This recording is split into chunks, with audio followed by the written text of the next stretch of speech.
Hello students, मैं सोनू कामरिया आपके लिए एक शानदार वीडियो लेक्चर लेकर आया हूं, जिसमें मैं आपके लिए क्लास 10th बायोलॉजी का चैप्टर फर्स्ट लाइफ प्रोसेस पूरा कवर करने वाला हूं with the help of notes. शानदार नोट्स मेरे पास अवेलेबल हैं और इनकी हेल्प से मैं आपको शानदार तरीके से क्विक रिवीजन पूरे चैप्टर का करवाने जा रहा हूं और साथ ही साथ आपकी एग्ज़ाम के पॉइंट ऑफ व्यू से जो इंपॉर्टेंट क्वेश्चंस इंपॉर्टेंट टॉपिक्स है वो भी यहाँ पर बताने जा रहा हूँ। तो इस वीडियो को स्किप बिल्कुल ना कीजिए और पूरा वीडियो ध्यान से देखिए, सुनिए और समझिए। इस वीडियो लेक्चर को देखने के बाद आपके लाइफ प्रोसेस चैप्टर में एक भी डाउट नहीं बचेगा, पूरा चैप्टर आपके कवर हो जाएगा। एग्ज़ाम से पहले जस्ट पहले ये आपके लिए एक मोस्ट इम्पॉर्टेंट वीडियो लेक्चर होने वाला है, तो आप सभी अच्छे से इसको देखिए और अगर वीडियो पसंद आए तो लाइक कीजिए, चैनल को सब्सक्राइब कीजिए और अपने फ्रेंड्स को शेयर कीजिए। चलिए स्टार्ट करते हैं। चैप्टर का नाम है लाइफ प्रोसेस। इस चैप्टर में आपको वो सारी प्रोसेस पढ़नी है जो एक लिविंग ऑर्गेनिज्म को अलाइव रहने के लिए, जिंदा रहने के लिए क्या होती हैं, जरूरी होती हैं, है ना। तो देखिए, इंट्रोडक्शन में आपको सबसे पहले यही बताया गया है कि वो सारी प्रोसेस जो कि किसी लिविंग ऑर्गेनिज्म को जिंदा रखने के लिए, है ना, अलाइव रखने के लिए ज़रूरी होती हैं, उन सारी प्रोसेस को हम एक साथ लाइफ प्रोसेस के नाम से जानते हैं।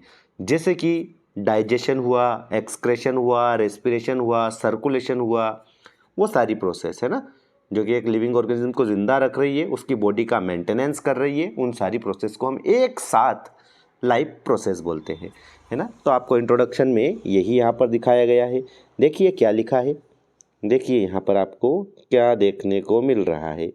आपको यहाँ देखने को मिल रहा है ये all living things perform certain life process like growth, excretion, respiration and circulation etcetera, है ना। इसका मीन्स हुआ कि सारे लिविंग थिंग्स जो है वो कुछ निश्चित लाइफ प्रोसेस जो है उनको परफॉर्म करती है, जैसे कि growth, excretion, respiration, circulation etcetera. अब यहाँ पर आपको बताया गया है कि एक्चुअली जो लाइफ प्रोसेस है ये होती क्या है। तो इसके नीचे आपको लाइफ प्रोसेस की डेफिनेशन दी है। All the process like respiration, है ना, ऑल द प्रोसेस, ये देखिए, like respiration, digestion which together keep the living organism alive, है ना। वो सारी प्रोसेस जो कि मिलकर के एक लिविंग ऑर्गेनिज्म को अलाइव रखती है, जिंदा रखती है, और and perform the job of body maintenance, है ना। और उस लिविंग ऑर्गेनिज्म के बॉडी को मेंटेन करने का जॉब जो है वो परफॉर्म करती है, उनको हम लाइफ प्रोसेस बोलते हैं। ठीक है, सिंपल वे में बताया जाए तो क्या, वो सारी प्रोसेस जो एक लिविंग ऑर्गेनिज्म को, एक जिंदा ऑर्गेनिज्म को ज़िंदा रखने के लिए ज़रूरी है, उसकी बॉडी के मेंटेनेंस के लिए जो प्रोसेस ज़रूरी है, जिन प्रोसेस की वजह से कोई लिविंग ऑर्गेनिज्म लिविंग है, उन प्रोसेस को हम क्या बोल रहे हैं, लाइफ प्रोसेस। और ये एग्जांपल्स आपको यहाँ देखने को मिल रहे हैं, रेस्पिरेशन, डाइजेशन, एक्सक्रेशन, सर्कुलेशन, ये सारी लाइफ प्रोसेस है। अब देखिए, लाइफ प्रोसेस जो है इसके कुछ और एग्जाम्पल आपको ये यहाँ दिए हैं, है ना। क्या, growth, digestion, respiration, circulation, excretion, ये सब लाइफ प्रोसेस है। अब एक और लाइफ प्रोसेस न्यूट्रिशन, है ना, ये भी इम्पोर्टेंट है। इसके बिना कोई और प्रोसेस हो ही नहीं सकती। न्यूट्रिशन मिलेगा तो ही ग्रोथ होगी, डाइजेशन होगा, है ना। तो न्यूट्रिशन एक इम्पॉर्टेंट प्रोसेस है। अब न्यूट्रिशन होता क्या है, तो देखिए, आपको ये न्यूट्रिशन हो, इसके साइड में ये यहाँ पर आपको न्यूट्रिशन की डेफिनेशन दी है कि ये क्या होता है। तो the whole process by which an organism obtain its food, है ना। वो सारी प्रोसेस जिनकी हेल्प से एक ऑर्गेनिज्म फूड ऑब्टेन करता है उनको हम न्यूट्रिशन बोलते हैं। अब न्यूट्रिशन जो है वो प्लांट्स और एनिमल्स में डिफरेंट टाइप से होता है। तो इधर आपको बताया गया है कि न्यूट्रिशन को हम 2 पार्ट्स में डिवाइड कर सकते हैं, एक तो न्यूट्रिशन इन प्लांट्स, दूसरा न्यूट्रिशन इन एनिमल्स। अब प्लांट्स जो होते हैं वो ऑटोट्रॉप्स होते हैं और एनिमल्स क्या होते हैं, हेटरोट्रॉप्स। ऑटोट्रॉप्स का मतलब क्या, कि प्लांट जो है अपना फूड खुद बना सकते हैं, ना, can make their own food. और एनिमल्स जो है डिपेंड्स ऑन प्लांट्स और other animals for their food, है ना। तो हेटरोट्रॉप्स उनको बोलते हैं जो अपने फूड के लिए प्लांट्स या किन्हीं दूसरे ऑर्गेनिज्म पर, दूसरे एनिमल्स पर डिपेंड होते हैं। अब देखिए नेक्स्ट मोड ऑफ न्यूट्रिशन, है ना। तो mode of nutrition totally mainly two type का होता है, autotrophic mode of nutrition and heterotrophic mode of nutrition. Autotrophic mode of nutrition में क्या होता है, तो ये वो मोड ऑफ न्यूट्रिशन है जिसमें इनऑर्गेनिक मटेरियल जैसे कार्बन डाइऑक्साइड, वाटर, इन सब का यूज़ होता है और इनकी हेल्प से ऑर्गेनिक फूड मटेरियल को प्रिपेयर किया जाता है। ये जो काम होता है ये ग्रीन प्लांट्स करते हैं और फोटोसिंथेसिस नाम की प्रोसेस की हेल्प से करते हैं। और हेटरोट्रॉपिक मोड ऑफ न्यूट्रिशन में ऑर्गेनिज्म अपना फूड खुद सिंथेसाइज नहीं करता है, वो अपने फूड के लिए अदर ऑर्गेनिज्म, एनिमल्स या प्लांट्स वगैरह के ऊपर डिपेंड होता है डायरेक्टली या इनडायरेक्टली। यही आप यहाँ पर आपको यही चीज़ एक्सप्लेन की गई है। देखिए ऑटोट्रॉपिक में क्या लिखा है, ऑटोट्रॉपिक में लिखा है काइंड ऑफ न्यूट्रिशन, देखिए यहाँ रीड कीजिए, kind of nutrition in which inorganic material like CO2, water etcetera are utilise to prepare organic food by the process of photosynthesis, है ना। इसको हम क्या ऑटोट्रॉपिक बोलते हैं, ग्रीन प्लांट्स ये परफॉर्म करते हैं। और इधर लिखा है kind of nutrition in which an organism do not possess the ability to synthesize their own food, है ना। मतलब वो काइंड ऑफ न्यूट्रिशन जिसमें ऑर्गेनिज्म अपना फूड खुद सिंथेसाइज करने की एबिलिटी नहीं रखते हैं, दे डिपेंड्स ऑन ऑटोट्रॉप्स, है ना। वो ऑटोट्रॉप्स के ऊपर डिपेंड होते हैं for their food supply directly indirectly, ठीक है। अब आगे बढ़ते हैं और देखिए आगे बढ़कर हम कवर करते हैं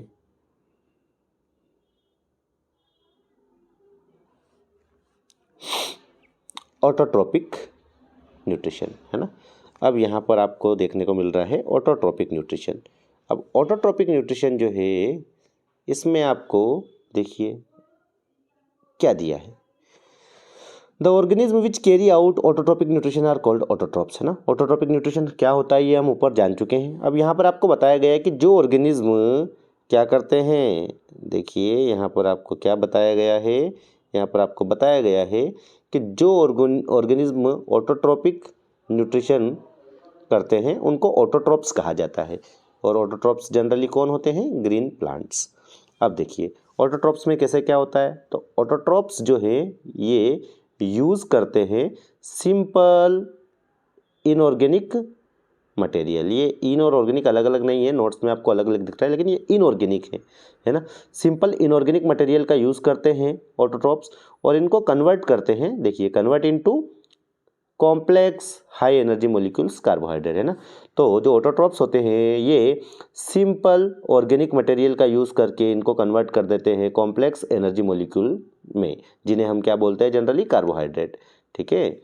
और ये जो प्रोसेस करते हैं प्लांट्स ये सनलाइट और क्लोरोफिल की हेल्प से करते हैं और इसी प्रोसेस को हम फोटोसिंथेसिस के नाम से जानते हैं। जैसा कि आपको नीचे दिख रहा है, देखिए यहाँ से आप रीड कीजिए, autotrophic nutrition is fulfilled by the process, है ना। ऑटोट्रॉपिक न्यूट्रिशन जो है एक प्रोसेस की हेल्प से फुलफिल किया जाता है, by which autotrophs take in CO2 and H2O, जिसके द्वारा, है ना, उस ऑटोट्रॉपिक न्यूट्रिशन जो है फुलफिल किया जाता है एक प्रोसेस से। उस प्रोसेस में क्या होता है, टेक इन किया जाता है CO2 एंड H2O को, है ना, कार्बन डाइऑक्साइड और वाटर को अंदर लिया जाता है and convert this into carbohydrate, और इनको कार्बोहाइड्रेट में कन्वर्ट कर दिया जाता है इन the presence of chlorophyll, sunlight, है ना, सनलाइट और क्लोरोफिल की हेल्प से, ठीक है, इनकी प्रेजेंस में, ठीक है। और इस प्रोसेस को क्या बोलते हैं, फोटोसिंथेसिस। यह फोटोसिंथेसिस की इक्वेशन है जो दी है आपको, 6CO2 + 12H2O। आप 12H2O की जगह क्या कर देंगे, 6H2O कर देंगे तो ज़्यादा बेटर होगा, है ना। ऐसा कर देंगे आप 6CO2 + 6H2O, है ना। इसका यूज़ करेंगे प्लांट और सनलाइट और क्लोरोफिल की हेल्प से C6H12O6 एंड 6O2 बना लेगी। ये वाटर यहाँ पर 12 लिया गया है और 6 इधर रिमूव हो गया है, तो यहाँ आपको ये लिखने की ज़रूरत नहीं है, इधर आपको ये वाटर लिखने की, वाटर मॉलिक्यूल शो करने की ज़रूरत नहीं है, और इधर आप 12 की जगह क्या 6 कर दीजिएगा, ठीक है। तो इक्वेशन हो जाएगी 6CO2 + 6H2O और सनलाइट और क्लोरोफिल की हेल्प से क्या बन जाएगा, कार्बोहाइड्रेट, है ना, ये C6H12O6 जो कि ग्लूकोज का फॉर्मूला है और साथ में ऑक्सीजन, ठीक। अब फोटोसिंथेसिस के लिए रॉ मटेरियल क्या है ना, ये क्वेश्चन पूछा जाता है CBSE एग्जाम में, what are the raw materials for photosynthesis. तो देखिए एक तो सनलाइट, क्लोरोफिल, कार्बन डाइऑक्साइड और वाटर। ये चार क्या है, रॉ मटेरियल है, किसके लिए, फोटोसिंथेसिस की प्रोसेस के लिए। अब देखिए ये क्लोरोफिल क्या करता है, तो सनलाइट एब्जॉर्ब बाय क्लोरोफिल, है ना। सनलाइट जो है ये इसको एब्जॉर्ब करने का काम कौन करता है, क्लोरोफिल। उसके बाद में CO2 इंटर्स थ्रू स्टोमेटा, है ना। प्लांट्स में होती है फोटोसिंथेसिस, तो उसमें कार्बन डाइऑक्साइड की जरूरत होती है, ये एक रिएक्टेंट है कार्बन डाइऑक्साइड, है ना। तो ये कहाँ से, प्लांट्स में कहाँ से इंटर करती है, तो स्टोमेटा के थ्रू इंटर करती है ना। And oxygen is released by and oxygen is released as by product through stomata on leaf, है ना। तो प्लांट की जो लीफ है, लीफ की सरफेस पर स्टोमेटा होते हैं, जिनकी हेल्प से जो प्लांट है वो CO2 को अंदर लेते हैं और ऑक्सीजन को रिलीज करते हैं। ऑक्सीजन क्या है, देखिए यहाँ देखा आपने, ये फोटोसिंथेसिस का प्रोडक्ट है, ठीक। अब वाटर, वाटर जो है देखिए क्या लिखा है, water plus dissolve mineral like nitrogen phosphorus etcetera taken up by the roots from the soil, है ना। ये प्लांट जो है वाटर कहाँ से ऑब्टेन करते हैं, तो वाटर और इसके अंदर डिजोल्व जो मिनरल्स हैं जैसे नाइट्रोजन फॉस्फोरस एक्सेट्रा, ये सब प्लांट्स रूट्स के थ्रू सोइल से एब्जॉर्ब करते हैं, ठीक है। अब site of photosynthesis, site of photosynthesis में आपको क्या मतलब ये है कि फोटोसिंथेसिस कहाँ होता है ये बताना है ना। तो सभी ग्रीन मतलब अपने जो ग्रीन पार्ट्स है प्लांट्स के, उनके अंदर क्लोरोप्लास्ट होता है ना, क्लोरोप्लास्ट होता है। उस क्लोरोप्लास्ट के अंदर ही क्या होती है, फोटोसिंथेसिस की प्रोसेस होती है। तो देखिए साइट ऑफ फोटोसिंथेसिस में क्या लिखा है, क्लोरोप्लास्ट इन द लीफ, है ना। मतलब लीफ के अंदर क्लोरोप्लास्ट होता है ना, वो क्लोरोप्लास्ट ही क्या है, फोटोसिंथेसिस की साइट है। और क्लोरोप्लास्ट कंटेन क्लोरोफिल, है ना। क्लोरोप्लास्ट के अंदर ग्रीन कलर का एक पिगमेंट होता है जिसे क्लोरोफिल बोलते हैं, यही सनलाइट को एब्जॉर्ब करने का काम करता है, और इसी की वजह से सारे प्लांट्स जो हमें ग्रीन दिखाई देते हैं। अब अगेन ये इंपॉर्टेंट चीज़ है, मेन इवेंट्स ऑफ फोटोसिंथेसिस, ये भी पूछी जाती है आपके most of the time exam में, है ना। क्वेश्चन आता है right the main events of photosynthesis. तो फोटोसिंथेसिस में मेन इवेंट्स क्या क्या होते हैं, तो देखिए absorption of light energy by chlorophyll, है ना। फर्स्ट इवेंट जो है आपको क्या दिख रही है, ये वाली आपको फर्स्ट इवेंट दिख रही है, ये क्या, absorption of light energy by chlorophyll. तो सबसे पहले होता क्या है कि प्लांट की लीफ के अंदर जो क्लोरोप्लास्ट होता है उसके अंदर क्लोरोफिल है, वो क्लोरोफिल लाइट एनर्जी को एब्जॉर्ब करता है। अब वो एब्जॉर्ब कर लेता है, उसके बाद क्या होता है, तो देखो सेकेंड थिंग ये होती है conversion of light energy into chemical energy, है ना। लाइट एनर्जी जो है वो केमिकल एनर्जी में कन्वर्ट होती है, और उसके बाद splitting of water into hydrogen and oxygen. Water molecule जो कि रूट के थ्रू एब्जॉर्ब किया गया है प्लांट्स में, उसका ब्रेक डाउन होता है ना, वाटर मॉलिक्यूल्स स्प्लिटिंग होती है उसकी या ब्रेकिंग होती है, और हाइड्रोजन और ऑक्सीजन बनता है। साथ में लास्ट इवेंट ये है reduction of CO2 to carbohydrate, है ना। CO2 जो है कार्बन डाइऑक्साइड, ये रिड्यूस हो जाता है, रिड्यूस होकर के क्या बना देता है, कार्बोहाइड्रेट, है ना। इसमें देखिए यहाँ पर कार्बन और ऑक्सीजन था, यहाँ पर इसमें हाइड्रोजन भी ऐड हो गया, तो एडिशन ऑफ हाइड्रोजन जो है वो रिडक्शन होता है, इसलिए बोला है हमने कि reduction of CO2 into carbohydrate, ठीक है। अब देखिए स्टोमेटा क्या होता है, तो टिनी पोर्स, है ना, present on surface of leaves, है ना। लीव्स की सरफेस के ऊपर छोटे छोटे से छेद होते हैं जिन्हें हम क्या बोलते हैं, स्टोमेटा बोलते हैं। अब इनके क्या फंक्शंस हैं, इंपॉर्टेंट है देखिए, तो exchange of gases O2 and CO2, है ना।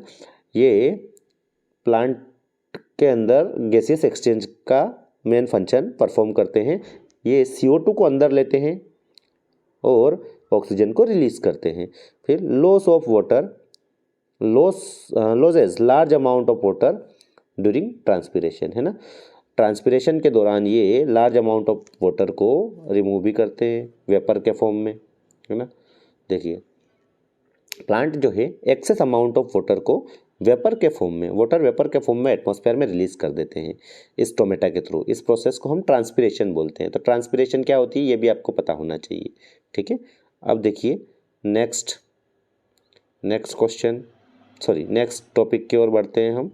नेक्स्ट जो टॉपिक है देखिए क्या है, नेक्स्ट हमारा टॉपिक है, ये आपको यहाँ पर इसमें बताया गया है क्या, ये आपको एक लीफ के अंदर स्टोमेटा और क्लोरोप्लास्ट आपको बताया गया है, ठीक है, तो देखिए, ध्यान से देखिए, ये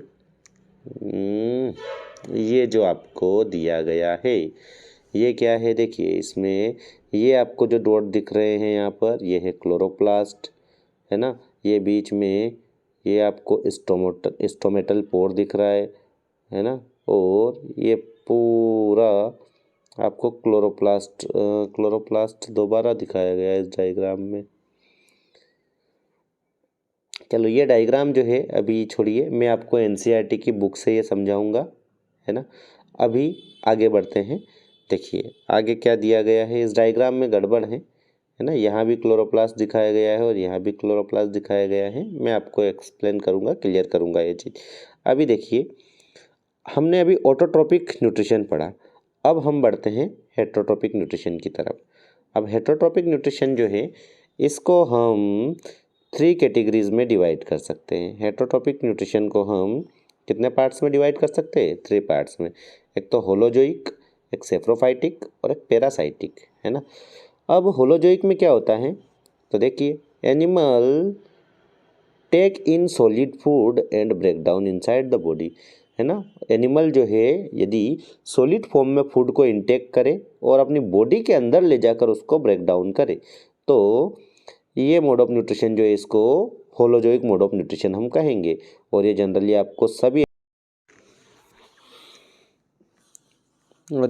आपको सभी एनिमल्स में देखने को मिलता है और साथ ही साथ आपको ये अमीबा के अंदर देखने को मिलता है। अब देखिए,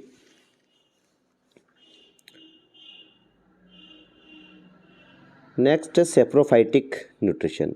अब इसमें क्या दिया गया है आपको, organism feed on dead and decaying matter, है ना। वो मोड ऑफ न्यूट्रिशन जिसमें ऑर्गेनिज्म जो है वो डेड और डिकेइंग मैटर के ऊपर फीड करते हैं। यानी ऑर्गेनिज्म अपना न्यूट्रिशन कहाँ से ऑब्टेन करते हैं? डेड एंड डिकेइंग, मरे हुए और सड़ी गली चीज़ों को खा करके जो न्यूट्रिशन ऑब्टेन करते हैं, तो उस मोड ऑफ न्यूट्रिशन को सेप्रोफाइटिक मोड ऑफ न्यूट्रिशन बोलते हैं। उसके बाद में नेक्स्ट है पैरासाइटिक। पैरासाइटिक में क्या होता है, देखिए क्या लिखा है, ये यहाँ पर आपको क्या बताया गया है, देखिए अच्छे से ध्यान से देखिए। 1 मिनट, यस, आपको बताया गया है यहाँ पर, पैरासाइट लाइव इनसाइड और outside other organism and derive nutrition from it, है ना। ये यहाँ पर आप अच्छे से देखिए। तो मतलब पैरासाइटिक न्यूट्रिशन में क्या होता है कि कुछ ऑर्गेनिज्म होते हैं जो किसी दूसरे ऑर्गेनिज्म की बॉडी के अंदर या बॉडी के ऊपर रहते हैं, जिसे हम होस्ट बोलते हैं, है ना। उस ऑर्गेनिज्म को, जिस ऑर्गेनिज्म की बॉडी के अंदर या ऊपर ऑर्गेनिज्म रहता है, उस ऑर्गेनिज्म को हम होस्ट बोलते हैं।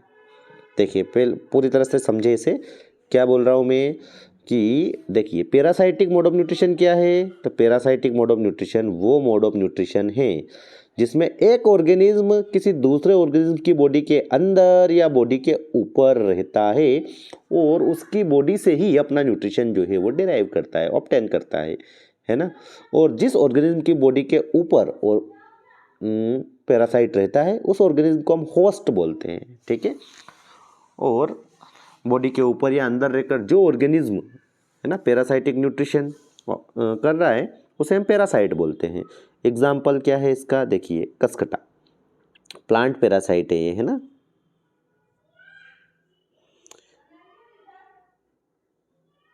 अब देखिए नेक्स्ट है, how do organism obtain their food, है ना। ऑर्गेनिज्म अपना फूड कैसे ऑब्टेन करते हैं, ठीक। अब हम सबसे पहले बात करें यूनिसेल्युलर ऑर्गेनिज्म, जैसे कि अमीबा में, है ना। यूनिसेल्युलर ऑर्गेनिज्म या सिंगल सेल्ड ऑर्गेनिज्म किन्हें बोलते हैं? जिनकी पूरी बॉडी एक सिंगल सेल से मिलकर बनी हुई हो, उनको हम यूनिसेल्युलर या सिंगल सेल्ड ऑर्गेनिज्म बोलते हैं। और ये यूनिसेल्युलर ऑर्गेनिज्म या सिंगल सेल्ड ऑर्गेनिज्म के 2 एग्जाम्पल्स है, अमीबा एंड पैरामीशियम, है ना। अब ये जो है ये food is taken up through entire surface, है ना। बॉडी की पूरी सरफेस से ये फूड को इंटेक कर सकते हैं, ठीक है। देखिए आपको यहाँ पर एक्सप्लेन किया गया है अमीबा। अमीबा जो है इसमें क्या न्यूट्रिशन कैसे होता है या फूड को ऑब्टेन कैसे करता है।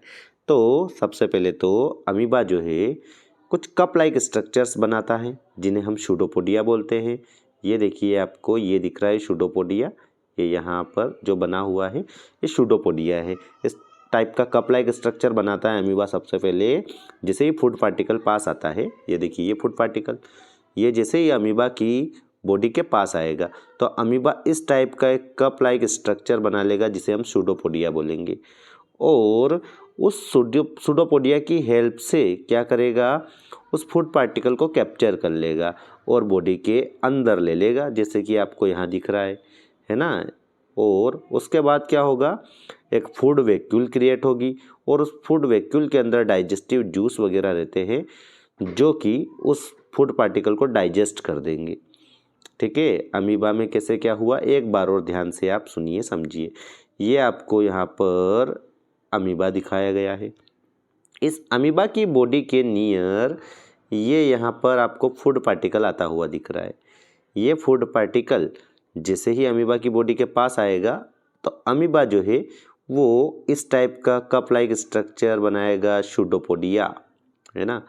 और इसकी हेल्प से फूड को इंगल्फ कर लेगा और अंदर फूड वैक्यूल क्रिएट होगी, उसके अंदर डाइजेस्टिव एंजाइम्स आएंगे और वो जो फूड पार्टिकल है वो डाइजेस्ट हो जाएगा। देखिए यहाँ पूरी प्रोसेस बताई गई है। अमीबा सूडोपोडिया बनाएगा, है ना। एक्सटेंशन ऑफ सेल मेम्ब्रेन, अपनी सेल मेम्ब्रेन को एक्सटेंड करेगा, फूड को कैप्चर करेगा, फूड को टेक इन करेगा, है ना। फूड वैक्यूल बनेगी, digestion of food in food vacuole, उसके बाद फूड वैक्यूल के अंदर क्या होगा, डाइजेशन होगा फूड का, उसके बाद में डिफ्यूज़न हो जाएगा। डिफ्यूज़न हो जाएगा यानी कि वो साइटोप्लाज्म के अंदर पूरा food material, digested food material क्या हो जाएगा, डिफ्यूज़न की प्रोसेस से फैल जाएगा, है ना। और अनडाइजेस्टेड फूड जो है move to surface of cell and is thrown out. और अनडाइजेस्टेड जो फूड रहेगा वो वापस से सेल की सरफेस की ओर बढ़ेगा और वहाँ से बाहर रिमूव हो जाएगा। ठीक है, इस तरह से होता है डाइजेशन न्यूट्रिशन इन अमीबा। ठीक है, अब देखिए next question, next topic paramecium. अब यूनिसेलुलर ऑर्गेनिज्म के अंदर हम पढ़ रहे हैं क्या, न्यूट्रिशन या कि वो फूड ऑब्टेन कैसे करते हैं। तो अमीबा में हमने पढ़ा, अब आपको पैरामीशियम में भी जानना है। तो देखिए ये पैरामीशियम जो है इसमें क्या होता है, पूरी बॉडी के ऊपर सीलिया नाम के स्ट्रक्चर होते हैं, है ना। ये इस टाइप की कुछ बॉडी होती है इसकी पैरामीशियम की, और इसके ऊपर इस टाइप के हेयर लाइक स्ट्रक्चर्स होते हैं, इस टाइप के हेयर लाइक स्ट्रक्चर्स होते हैं, है ना। ऐसे हेयर लाइक स्ट्रक्चर्स होते हैं बहुत सारे, जिन्हें हम क्या बोलते हैं, जिन्हें हम सीलिया बोलते हैं। ये सीलिया इसकी पूरी बॉडी पर प्रेजेंट रहते हैं। तो इन सीलिया की हेल्प से फूड को ये टेक इन करता है ना। ठीक है, और टेक इन करने के बाद डाइजेस्ट कर लेता है। हालांकि आपको जो एग्ज़ाम में पूछा जाता है वो आपको अमीबा वाला पूछा जाता है ना। न्यूट्रिशन इन अमीबा आपको एग्ज़ाम में पूछा जाता है, पैरामीशियम का बहुत ही रेयर केस में पूछा जाता है। तो आप अमीबा वाला अच्छे से कीजिएगा। अब देखिए next, steps of holozoic nutrition, है ना। ये होलोजोइक न्यूट्रिशन हमारे लिए बहुत ही इम्पोर्टेंट बन जाता है क्योंकि हमारे अंदर ह्यूमन बींग्स के अंदर आपको होलोजोइक मोड ऑफ न्यूट्रिशन ही देखने को मिलता है। तो देखो होलोजोइक न्यूट्रिशन जो है वो आपको 5 स्टेप में होता हुआ दिखेगा। एक इंजेक्शन होगा, फिर डाइजेशन होगा, फिर एब्जॉर्प्शन होगा, फिर एसिमिलेशन होगा और फिर इजेक्शन होगा, है ना। देखिए अब इस होलोजोइक मोड ऑफ न्यूट्रिशन को आप समझ चुके हैं। होलोजोइक मोड ऑफ न्यूट्रिशन जो है वो इन 5 स्टेप्स में कंप्लीट होता है। अब हमें समझना है ये होलोजोइक न्यूट्रिशन किसके अंदर, ह्यूमन बींग्स के अंदर। ठीक है, तो देखिए the human digestive system comprises of alimentary canal and associated digestive gland. हमारे अंदर एक वेल डेवलप्ड क्या होता है, ह्यूमन बींग्स के अंदर डाइजेस्टिव सिस्टम होता है जिसके अंदर एक एलिमेंट्री कैनाल होती है और कुछ एसोसिएटेड ग्लैंड्स होती हैं। ठीक है, तो अब उन सब की हेल्प से डाइजेशन की प्रोसेस होती है, न्यूट्रिशन की प्रोसेस होती है। तो कैसे होती है, देखिए सबसे पहले हमारे डाइजेस्टिव सिस्टम में है माउथ के अंदर है टीथ, उसके अंदर टंग भी है, फिर टंग के अंदर हमारा सलाइवरी ग्लैंड्स प्रेजेंट है, उसके बाद फूड पाइप यानी कि इसोफेगस है, फिर स्टमक है ना। स्टमक के बाद हम आगे बढ़े तो हमारे पास स्टमक के बाद क्या है, देखिए डाइजेस्टिव सिस्टम में स्टमक के बाद हमारे पास अवेलेबल है, क्या अवेलेबल है, 1 मिनट हमारे पास अवेलेबल है। देखिए क्या चीज़ अवेलेबल है, स्मॉल इंटेस्टाइन है ना। स्मॉल इंटेस्टाइन जो है उसके बाद हमारे पास लार्ज इंटेस्टाइन है। तो इन सब की हेल्प से क्या होता है, फूड का डाइजेशन होता है। देखिए क्या कहा मैंने, ये हम डाइजेस्टिव सिस्टम देख लेते हैं पहले, ठीक है। हम डाइजेस्टिव सिस्टम देख लेते हैं पहले ह्यूमन बीइंग का। डाइजेस्टिव सिस्टम में कैसे क्या है, हम सारी चीज़ें अच्छे से समझ लें, उसके बाद डाइजेशन समझेंगे। देखिए ये यहाँ आपके माउथ है, ठीक है। अब माउथ के अंदर जैसे ही अपन माउथ को ओपन करते हैं तो अंदर क्या है, ओरल कैविटी। माउथ के अंदर ये आपको टंग भी देखने को मिल जाएगी। टंग में आपके होती है सलाइवरी ग्लैंड्स, है ना। उसके बाद में आपके ये जो फूड पाइप है इसके ऊपर यहाँ पर फेरिंग्स होता है, फेरिंग्स के पास लेरिंग्स भी होता है। फिर इसोफेगस है ना, इसोफेगस जो है, इसोफेगस के बाद में आगे बढ़े तो हमारे ये स्टमक होता है। स्टमक के बाद में हमारे स्मॉल इंटेस्टाइन होती है, लार्ज इंटेस्टाइन होती है ना। ये सारे हमारे एलिमेंट्री कैनाल के पार्ट हैं। हमारे डाइजेस्टिव सिस्टम जो है हमारा 2 पार्ट से मिलकर बना हुआ है, एक तो एलिमेंट्री कैनाल, एक एसोसिएटेड ग्लैंड।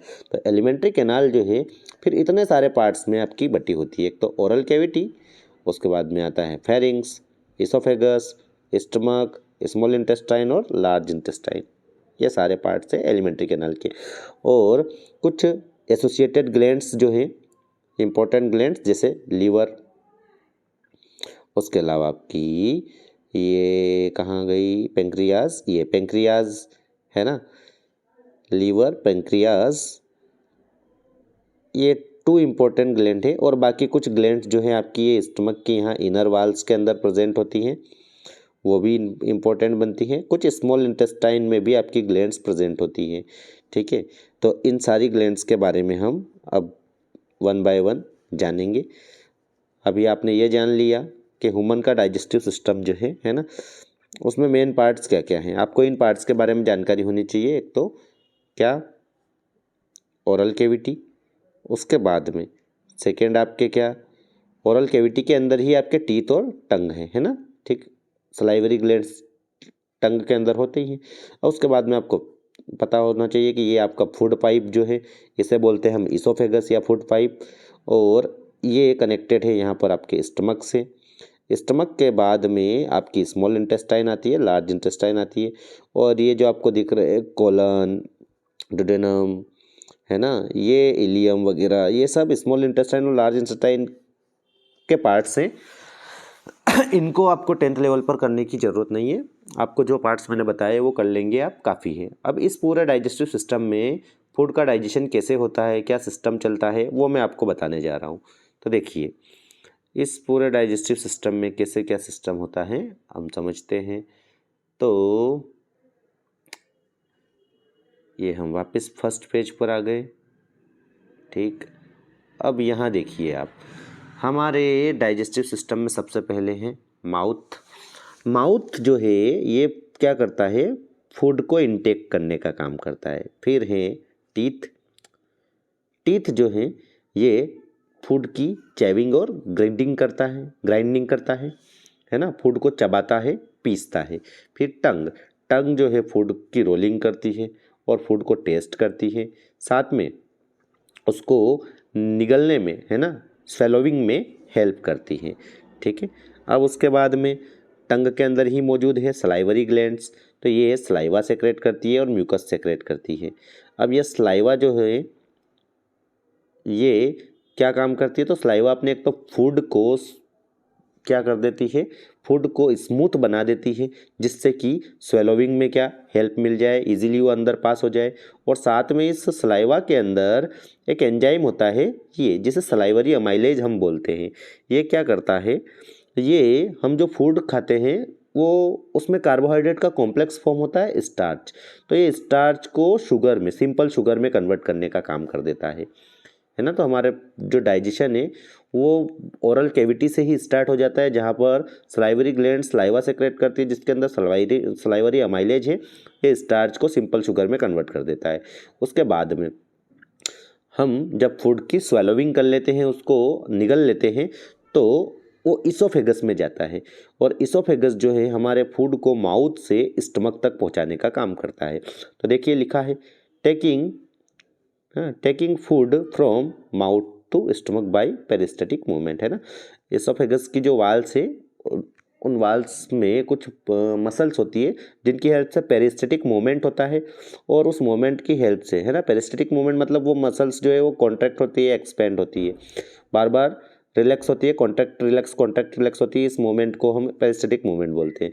तो इस मूवमेंट की हेल्प से ही इसोफेगस के थ्रू माउथ से स्टमक में फूड पहुंच जाता है। अब स्टमक के अंदर गैस्ट्रिक ग्लैंड्स होती हैं, स्टमक की इनर वाल्स में, जो गैस्ट्रिक जूस सेक्रेट करती है। अब गैस्ट्रिक जूस जो है उसके अंदर 3 चीज़ें होती है, पेप्सिन होता है, हाइड्रोक्लोरिक एसिड होता है, और म्यूकस होता है। ये आपके लिए बहुत ज़्यादा इंपॉर्टेंट बन जाता है, ये आपकी एग्ज़ाम में पूछा जाता है कि गैस्ट्रिक ग्लैंड, ऐसा आपको चार्ट दे दिया जाता है ना, और यहाँ पर आपको A B C लिख कर दे दिया जाएगा, और यहाँ D E F ऐसा लिख कर दे दिया जाएगा, और पूछा जाएगा कि ABCDEFG की जगह क्या आएगा, आप बताइए, है ना। तो आपको पता होना चाहिए कि देखिए, क्या गैस्ट्रिक जूस बनता है कहाँ पर, स्टमक के अंदर। स्टमक के अंदर इसकी इनर वाल्स के अंदर कौन है, गैस्ट्रिक ग्लैंड्स, जो गैस्ट्रिक जूस सेक्रेट कर रही है। अब उसके अंदर पेप्सिन होता है, जो कि क्या करता है, जो कि प्रोटीन के डाइजेशन में हेल्प करता है। उस गैस्ट्रिक जूस के अंदर हाइड्रोक्लोरिक एसिड होता है, जो कि वहाँ स्टमक के मीडियम को एसिडिक बनाता है। ये एसिडिक मीडियम पेप्सिन के वर्क करने के लिए ज़रूरी है। पेप्सिन जब सेक्रेट होता है तो पेप्सिनोजेन के फॉर्म में होता है। पेप्सिनोजेन जो है इनएक्टिव फॉर्म है पेप्सिन का, तो ये एसिडिक मीडियम जैसे इसको मिलता है, तो ये पेप्सिनोजेन एक्टिव होकर पेप्सिन में बदलता है और प्रोटीन का डाइजेशन करता है। उसके बाद में गैस्ट्रिक जूस में म्यूकस भी है। अब ये म्यूकस क्या करती है, अपने स्टमक की इनर वाल्स के ऊपर एक प्रोटेक्टिव लेयर बना देता है म्यूकस, जिससे कि इस HCl एक स्ट्रॉन्ग एसिड है, तो इस एसिड का अपने स्टमक पर हार्मफुल इफेक्ट ना पड़े, स्टमक की वाल्स डैमेज ना हो, इसलिए म्यूकस जो है वो क्या करता है, वो सॉरी स्टमक की इनर लाइनिंग को प्रोटेक्ट करने का काम करता है। ठीक है, अब आगे देखते हैं, आगे देखिए, आगे बढ़ते हैं हम। अब आ जाते हैं हम स्टमक के बाद में स्मॉल इंटेस्टाइन में, है ना। अब स्मॉल इंटेस्टाइन में क्या होता है ये जानिए। स्मॉल इंटेस्टाइन में फिर इंटेस्टाइनल एंजाइम्स होते हैं, कौन कौन, है ना। देखो, इंटेस्टाइनल एंजाइम्स जो हैं वो क्या करते हैं, तो वो कार्बोहाइड्रेट, फैट और प्रोटीन के डाइजेशन में हेल्प करते हैं। कार्बोहाइड्रेट को ग्लूकोज में कन्वर्ट कर देते हैं, फैट को फैटी एसिड और ग्लिसरॉल में कन्वर्ट कर देते हैं, और प्रोटीन को अमीनो एसिड में कन्वर्ट कर देते हैं। अब स्मॉल इंटेस्टाइन में ही क्या होती है, विली होती है, कुछ फिंगर लाइक स्ट्रक्चर होती है अंदर। ये क्या करती है, फूड के एब्जॉर्प्शन में हेल्प करती है, helps in absorption of food into blood, है ना।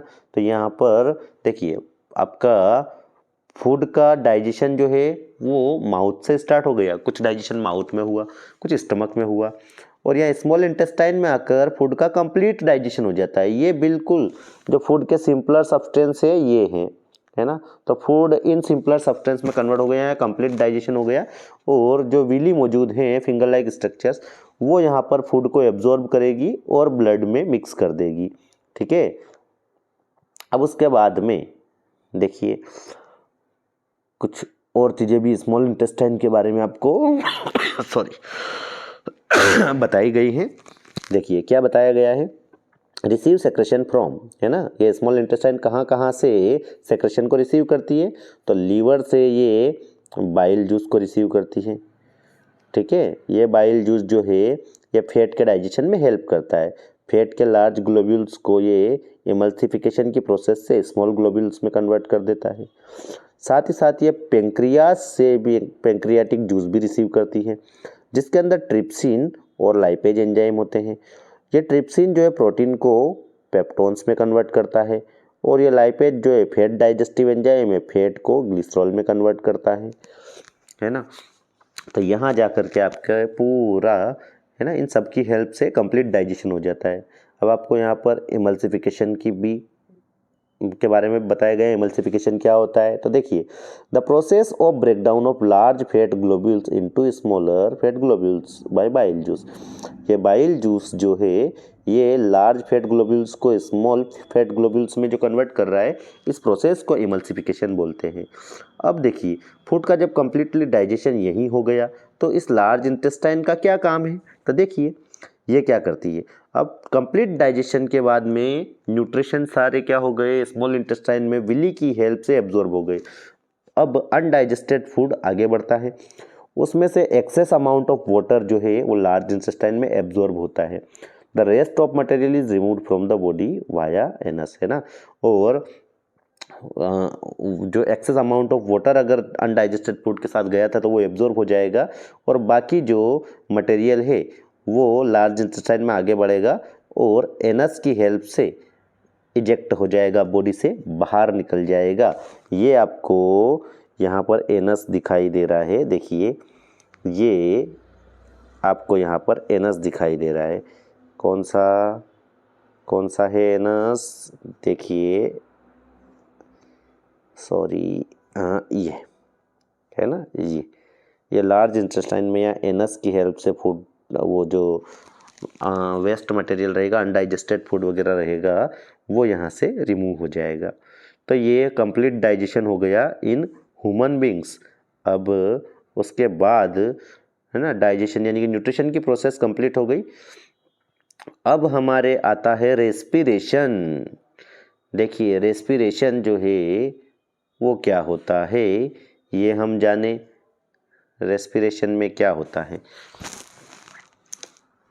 ध्यान दीजिएगा। रेस्पिरेशन जो है इसमें देखिए क्या क्या इन्वॉल्व है, तो गैसियस एक्सचेंज और breakdown of simple food in order to release energy.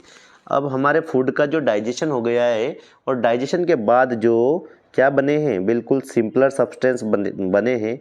अब उनसे क्या बननी है, एनर्जी बननी है ना। जैसे कार्बोहाइड्रेट ग्लूकोज में कन्वर्ट हो गया है, प्रोटीन्स अमीनो एसिड में कन्वर्ट हुए हैं, तो है ना ये यहाँ हमने देखा था। ये देखिए ये देखिए ये कार्बोहाइड्रेट फाइनली यहाँ ग्लूकोज में, फैट जो है फैटी एसिड और ग्लिसरॉल में, और प्रोटीन जो है अमीनो एसिड में कन्वर्ट हो गए थे, है ना। अब कार्बोहाइड्रेट हमारे एनर्जी का मेन सोर्स है, तो अभी तक एनर्जी तो हमें मिली नहीं। तो अब ये ग्लूकोज जो है, इस ग्लूकोज का क्या होगा, ऑक्सीडेशन होगा रेस्पिरेशन की प्रोसेस में, और उस ऑक्सीडेशन की वजह से हमें एनर्जी मिल पाएगी। तो देखिए हम इसको समझने का प्रयास करें रेस्पिरेशन की प्रोसेस को, है ना। अब देखिए रेस्पिरेशन की जो प्रोसेस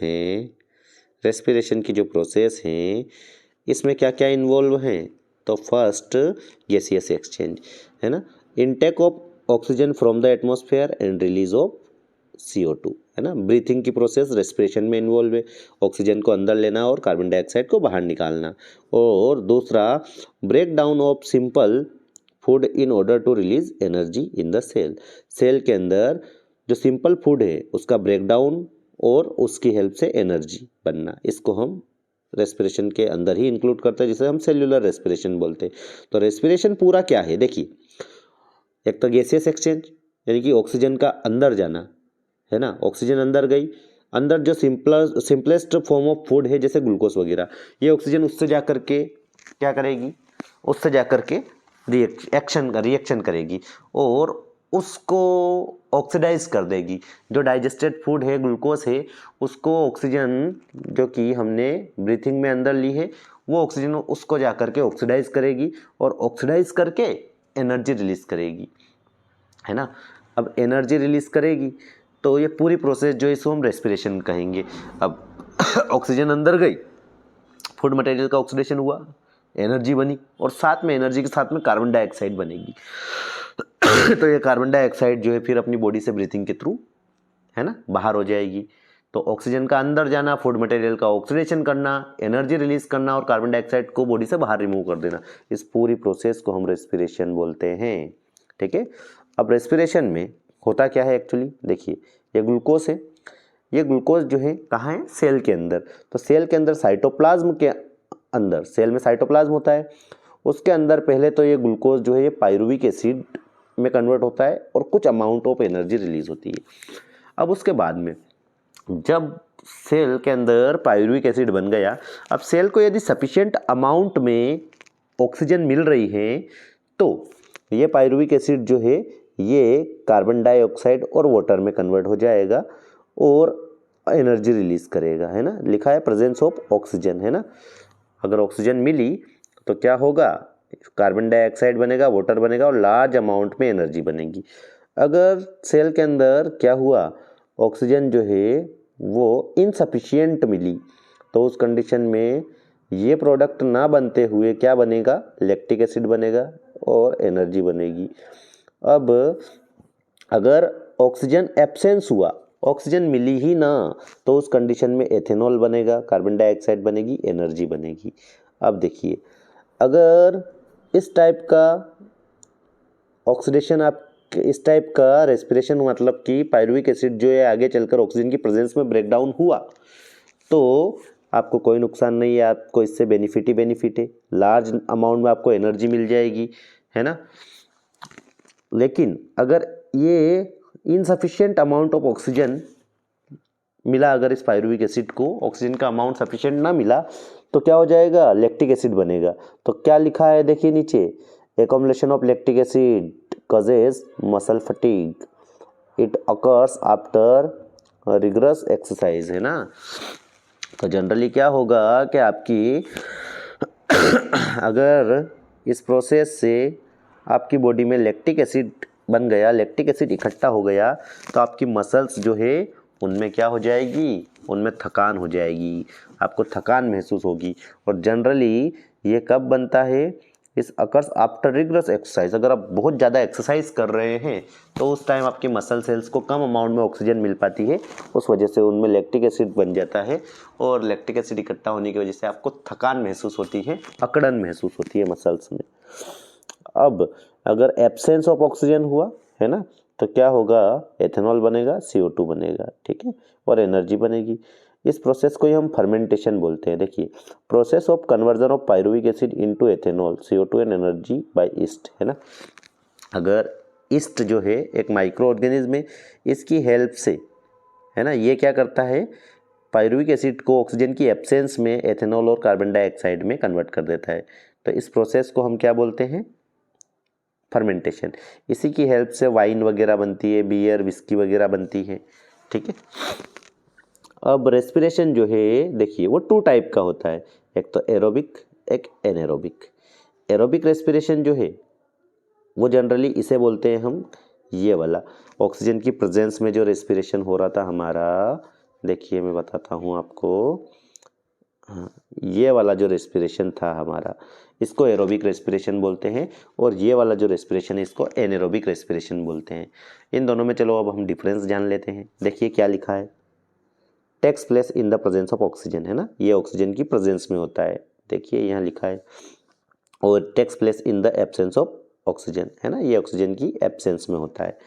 अकर्स इन माइटोकॉन्ड्रिया, है ना। एरोबिक वाला रेस्पिरेशन जो है ये देखिए कहाँ होता है, माइटोकॉन्ड्रिया में होता है, सेल के अंदर माइटोकॉन्ड्रिया में होता है। और अकर्स इन साइटोप्लाज्म, ये वाला जो है ये साइटोप्लाज्म के अंदर होता है, ठीक। And product are CO2 and H2, ये आपको यहाँ दिखाई दे रहे हैं। एंड प्रोडक्ट जो है वो कार्बन डाइऑक्साइड और वाटर है, और इसमें जो एंड प्रोडक्ट हैं वो एल्कोहल और लैक्टिक एसिड है ना, या तो एल्कोहल CO2 है या फिर लैक्टिक एसिड है, ठीक है। इनसफिशिएंट ऑक्सीजन है तो इसको भी हम एनारोबिक में ही इंक्लूड करेंगे। अब more amount of energy is release, इसमें एनर्जी लार्ज अमाउंट में बनती है और इनमें जो एनर्जी बनती है ये कम अमाउंट में बनती है, ये ध्यान रखिएगा। तो ये डिफरेंस है किसमें, एरोबिक और एनारोबिक रेस्पिरेशन में।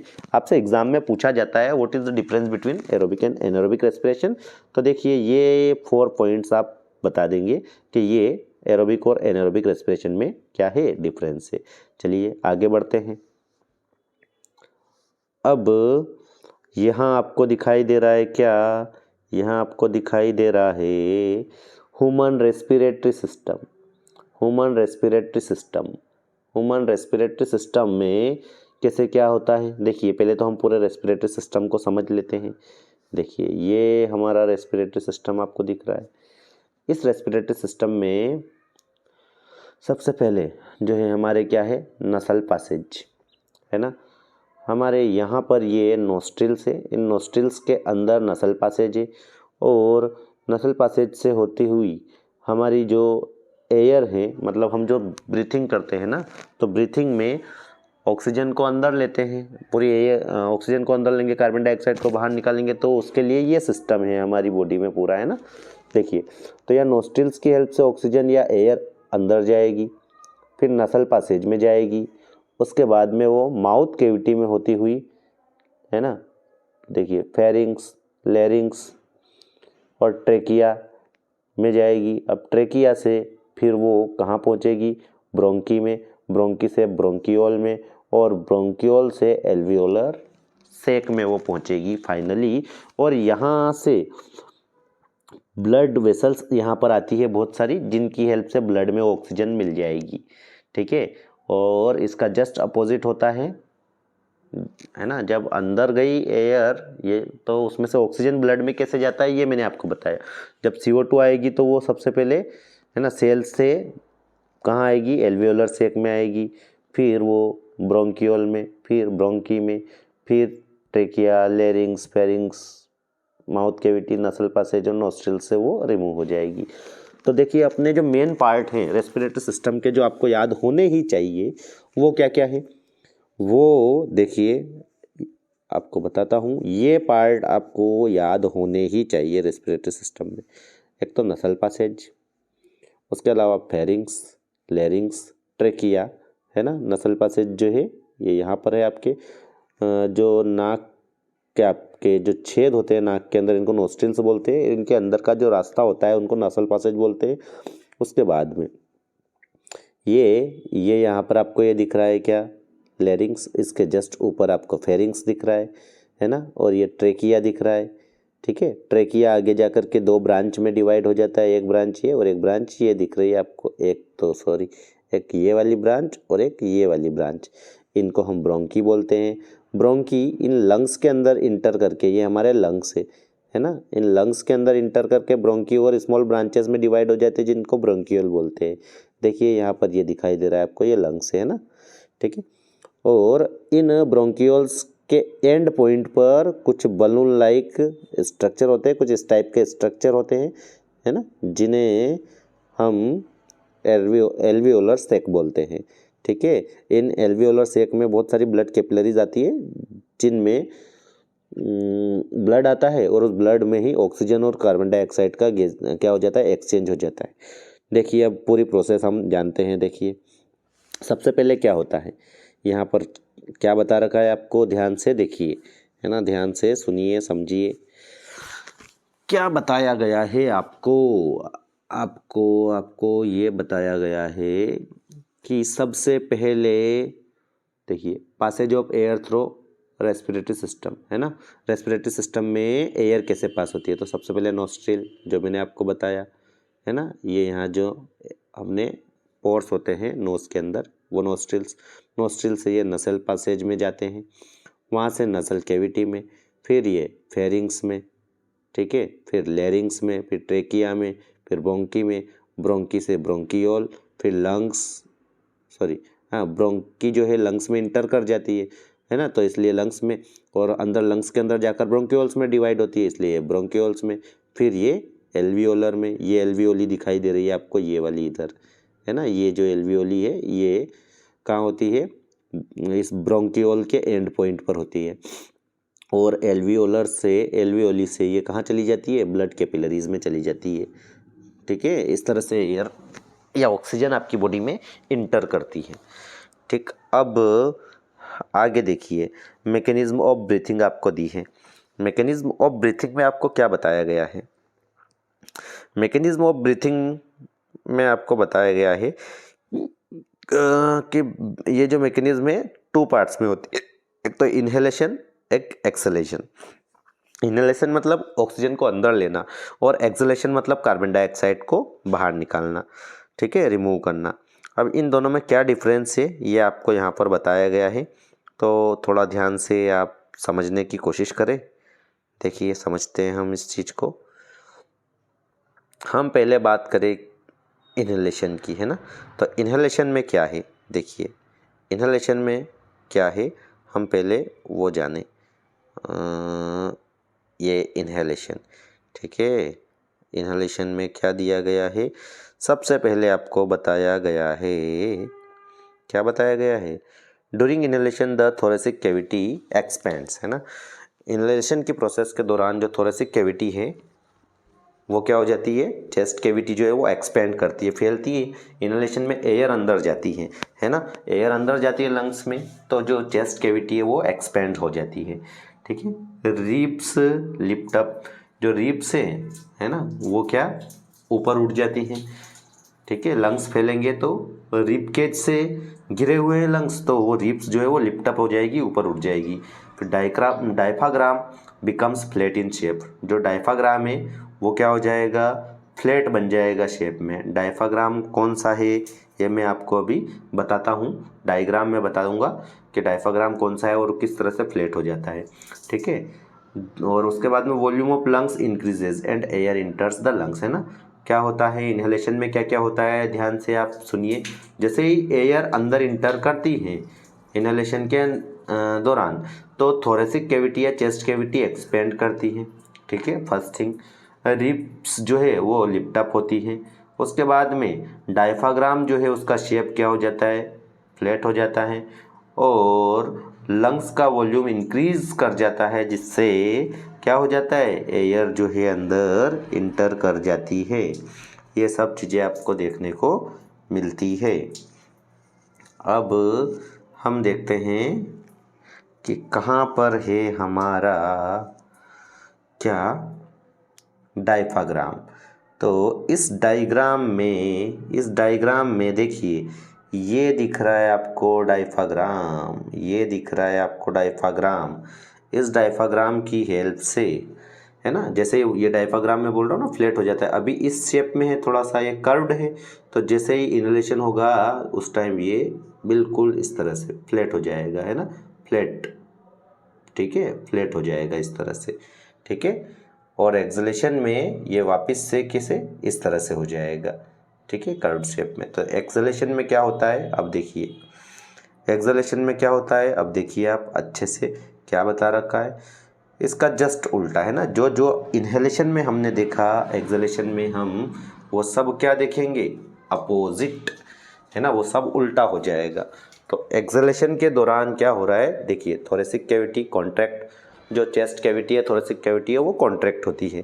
उसके बाद में रिब्स मूव डाउनवर्ड्स, है ना, रिब्स जो है वो लिफ्ट अप हुई थी वो वापस से क्या हो जाएगी, डाउनवर्ड्स मूव करेगी। उसके बाद में डायफ्राग्राम बिकम्स डॉम शेप्ड, है ना, डायफ्राग्राम जो है इस तरह से कर्व्ड शेप में वापस से चेंज हो जाएगा। उसके बाद में वॉल्यूम ऑफ लंग्स जो है वो डिक्रीज हो जाएगा और air exit from the lungs, है ना।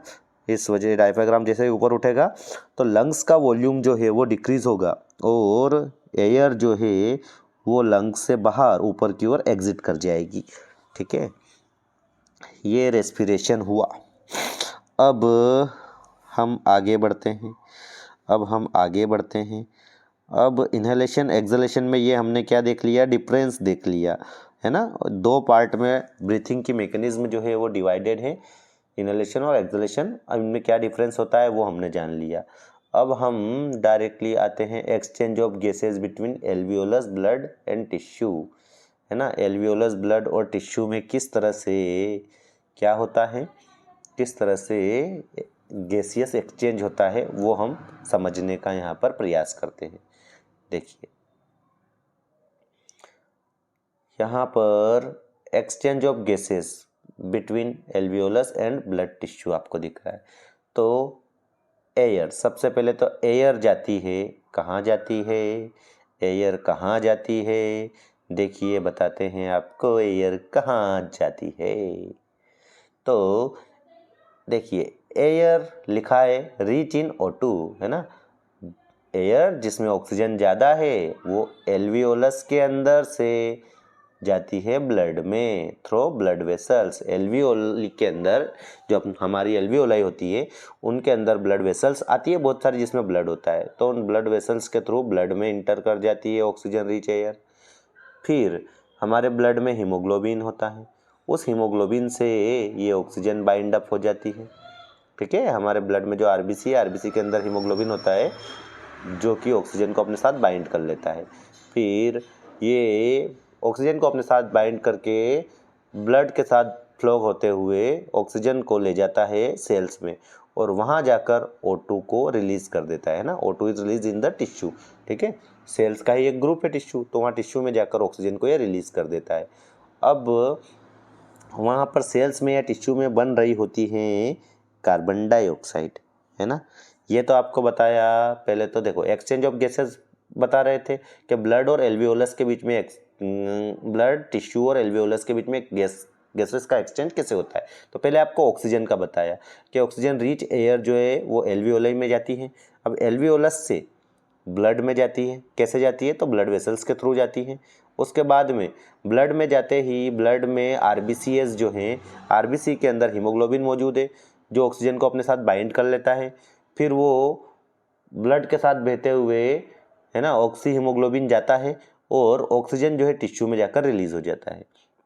अब टिश्यूज़ में बन रही हैं CO2, है ना, तो ये CO2 फ्रॉम टिश्यू ये भी ब्लड में क्या होती है, रिलीज होती है।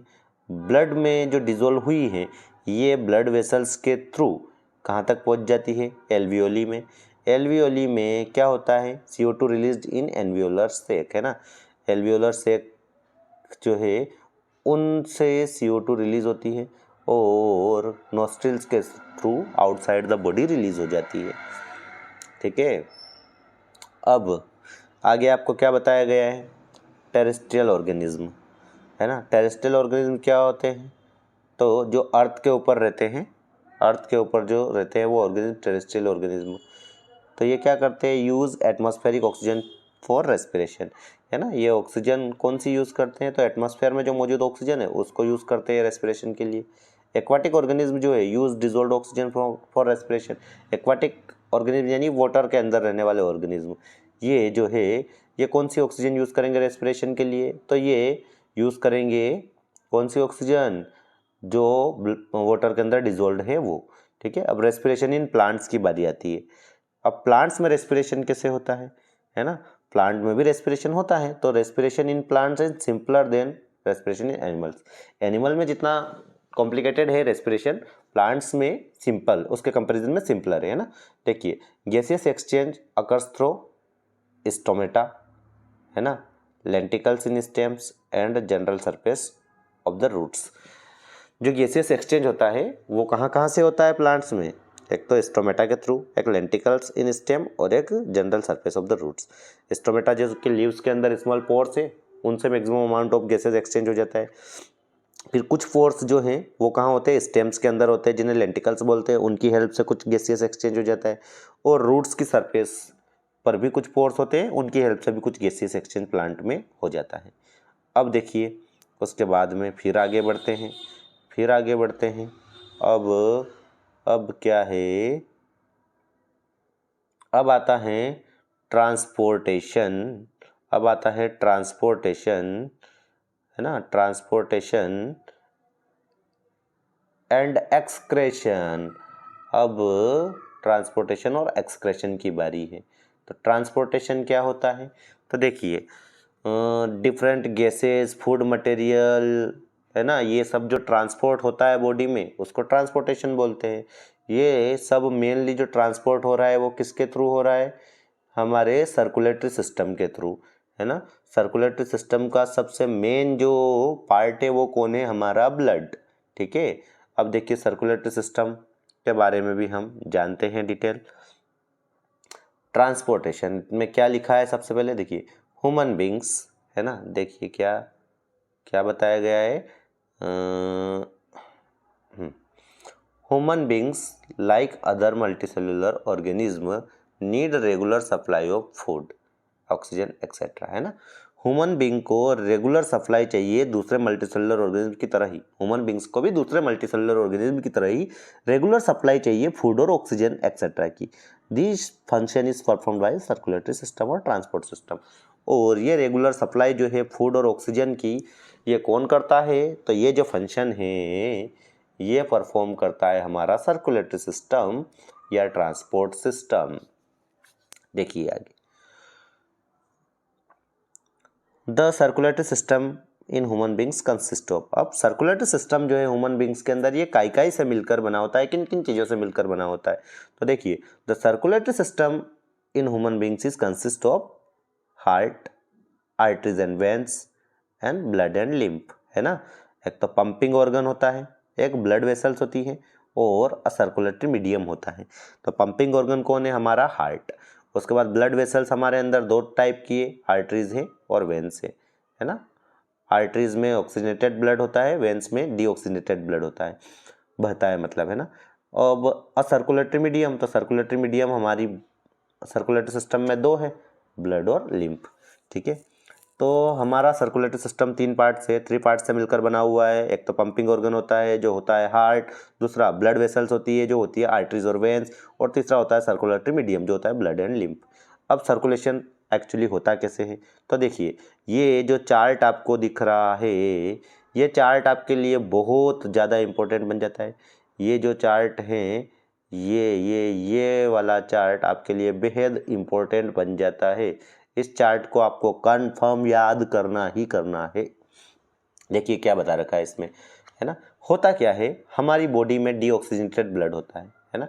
तो फ्रॉम बॉडी डीऑक्सीजनेटेड ब्लड जो है वो वेना केवा के थ्रू हमारे हार्ट में, हमारे पंपिंग ऑर्गन में पहुंचता है ना। देखिए, तो डीऑक्सीजनेटेड ब्लड वेना केवा के थ्रू राइट अट्रियम में पहुंचता है। राइट अट्रियम क्या है? ये हमारे हार्ट का एक चेम्बर है ना। ये आपको मैं हार्ट का स्ट्रक्चर थोड़ा सा बता देता हूँ पहले, इसमें क्या क्या है, ठीक है। ये स्क्रीन पर आपको जो दिख रहा है ये ह्यूमन हार्ट है जो कि 4 चैम्बर्ड होता है ना। ये 1 चैम्बर्ड, ये 2nd चैम्बर, ये 3rd चैम्बर और ये 4th चैम्बर, है ना।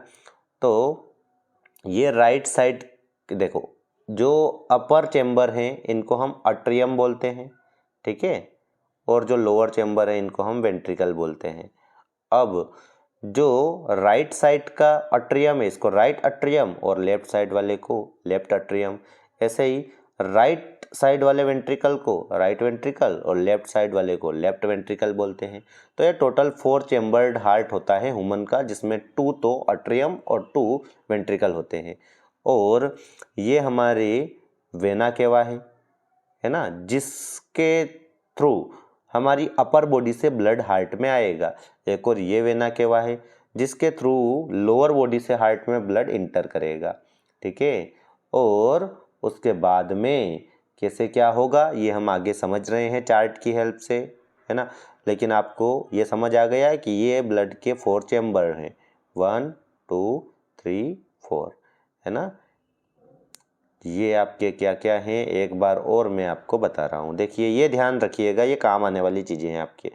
एक तो ये आपका क्या है, राइट अट्रियम, ये आपका राइट वेंट्रिकल, ये आपका लेफ्ट अट्रियम, ये आपका लेफ्ट वेंट्रिकल, ये है आपकी वेना केवा, ठीक है, जहाँ से आपकी बॉडी से ब्लड आकर हार्ट में इंटर करने वाला है, ये भी आपकी वेना केवा, ठीक है। अब ये आपकी पल्मोनरी आर्टरी है, यहाँ से ब्लड कहाँ सप्लाई होगा, यहाँ से ब्लड लंग्स को सप्लाई होगा, है ना। यहाँ से ब्लड कहाँ जाएगा, लंग्स में प्योरीफाई होने के लिए जाएगा, और लंग्स से प्योरीफाई होने के बाद आपकी ये पल्मोनरी वेन जो है इससे वो हार्ट के अंदर इंटर करेगा, ठीक है। अब मैं आपको पूरी प्रोसेस एक बार बता रहा हूँ चार्ट की हेल्प से, फिर हम इस डायग्राम में एक बार और समझेंगे। देखिए, सबसे पहले इस चार्ट में आपको क्या बताया गया है। देखिए, बॉडी में हमारे होता है डीऑक्सीजनेटेड ब्लड, ठीक है। तो ये फ्रॉम बॉडी डीऑक्सीजनेटेड ब्लड आता है वेना केवा में, और वेना केवा के थ्रू ये राइट ऑट्रियम में इंटर कर जाता है ना। ये वेना केवा, ये वेना केवा, यहाँ से ये राइट ऑट्रियम में यहाँ पर ब्लड इंटर कर जाता है। अब उसके बाद में जैसे ही ब्लड इसमें इंटर करता है तो ये ऑट्रियम रिलैक्स हो जाता है, मतलब फैल जाता है। उसके बाद में थोड़ी देर के बाद ये कॉन्ट्रैक्ट होता है, तो ये राइट ऑट्रियम में गया, ये रिलैक्स हुआ, फिर ये कॉन्ट्रैक्ट होता है। तो जैसे ये कॉन्ट्रैक्ट होता है और ब्लड हमारा यहाँ से इधर राइट वेंट्रिकल में ट्रांसफ़र हो जाएगा। जैसे ये सिकुड़ेगा, कॉन्ट्रैक्ट होगा, तो ब्लड यहाँ से यहाँ ट्रांसफ़र हो जाएगा राइट वेंट्रिकल में। अब राइट वेंट्रिकल में जैसे ही ब्लड जाएगा तो राइट वेंट्रिकल रिलैक्स हो जाएगा, देखिए। उसके बाद में थोड़ी देर बाद फिर राइट वेंट्रिकल कॉन्ट्रैक्ट होगा, और राइट वेंट्रिकल जैसे ही कॉन्ट्रैक्ट हुआ तो ब्लड यहाँ से होता हुआ कहाँ चला जाएगा, पल्मोनरी आर्टरी के थ्रू लंग्स को पहुँच जाएगा, है ना। तो देखिए ये राइट वेंट्रिकल जैसे ही कॉन्ट्रैक्ट हुआ तो ब्लड कहाँ पहुँच गया, लंग्स में। अब लंग्स में ऑक्सीजन आती है ना, ब्रीथिंग में हम ऑक्सीजन लेते हैं, तो लंग्स में ऑक्सीजन जा रही है, तो वहाँ पर ऑक्सीजन जो है इस ब्लड में, ये जो बॉडी से ब्लड गया डीऑक्सीजनेटेड ब्लड, इसमें वहाँ पर लंग्स में ऑक्सीजन मिल जाती है, और ऑक्सीजन जैसे ही मिलती है तो हमारा ब्लड जो है वो ऑक्सीजनेटेड ब्लड हो जाता है, प्योर हो जाता है। अब ये प्योर होने के बाद में देखिए ये आता है लेफ्ट अट्रियम में। कहाँ से आता है, ये पल्मोनरी वेन के थ्रू, पल्मोनरी वेन के थ्रू ये लेफ्ट अट्रियम में आता है इस जगह। यहाँ से जैसे इसमें आया ये रिलैक्स हो जाएगा, थोड़ी देर के बाद ये कॉन्ट्रैक्ट होगा, ये कॉन्ट्रैक्ट होगा और ब्लड यहाँ से यहाँ ट्रांसफ़र हो जाएगा लेफ्ट वेंट्रिकल में। लेफ्ट वेंट्रिकल रिलैक्स होगा, ठीक है। फिर लेफ्ट वेंट्रिकल कॉन्ट्रैक्ट होगा तो ब्लड यहाँ से निकलेगा और यहाँ से ऐसे इस एओर्टा के थ्रू पूरी बॉडी में सप्लाई हो जाएगा, ठीक है। ये पूरी प्रोसेस है, ठीक। तो एक बार और ये चार्ट हम समझ लेते हैं। देखिए क्या हुआ, सबसे पहले ब्लड बॉडी से जो डीऑक्सीजनेटेड है वो वेना केवा में गया, वेना केवा से राइट ऑट्रियम, राइट ऑट्रियम में जैसे गया वो रिलैक्स हो गया, थोड़ी देर बाद वो कॉन्ट्रैक्ट हुआ तो राइट ऑट्रियम से राइट वेंट्रिकल में ब्लड शिफ्ट हो गया, जैसे ही राइट वेंट्रिकल में शिफ्ट हुआ वो रिलैक्स हो गया। अब थोड़ी देर के बाद वो कॉन्ट्रैक्ट होगा तो ब्लड जो है वो लंग्स में पहुंच जाएगा पल्मोनरी आर्टरी के थ्रू, लंग्स में ऑक्सीजनेटेड हो जाएगा ब्लड। ऑक्सीजनेटेड होने के बाद में जो ये पल्मोनरी वेन है इसके थ्रू ब्लड लेफ्ट ऑट्रियम में आ जाएगा, लेफ्ट ऑट्रियम में जैसे आएगा वो रिलैक्स हो जाएगा, वो रिलैक्स होगा। उसके बाद थोड़ी देर के बाद वो कॉन्ट्रैक्ट होगा, कॉन्ट्रैक्ट होगा तो लेफ्ट ऑट्रियम से लेफ्ट वेंट्रिकल में ब्लड शिफ्ट हो जाएगा यहाँ से यहाँ, है ना, ठीक। अब उसके बाद में फिर ये लेफ्ट जो वेंट्रिकल है ये रिलैक्स हो गया।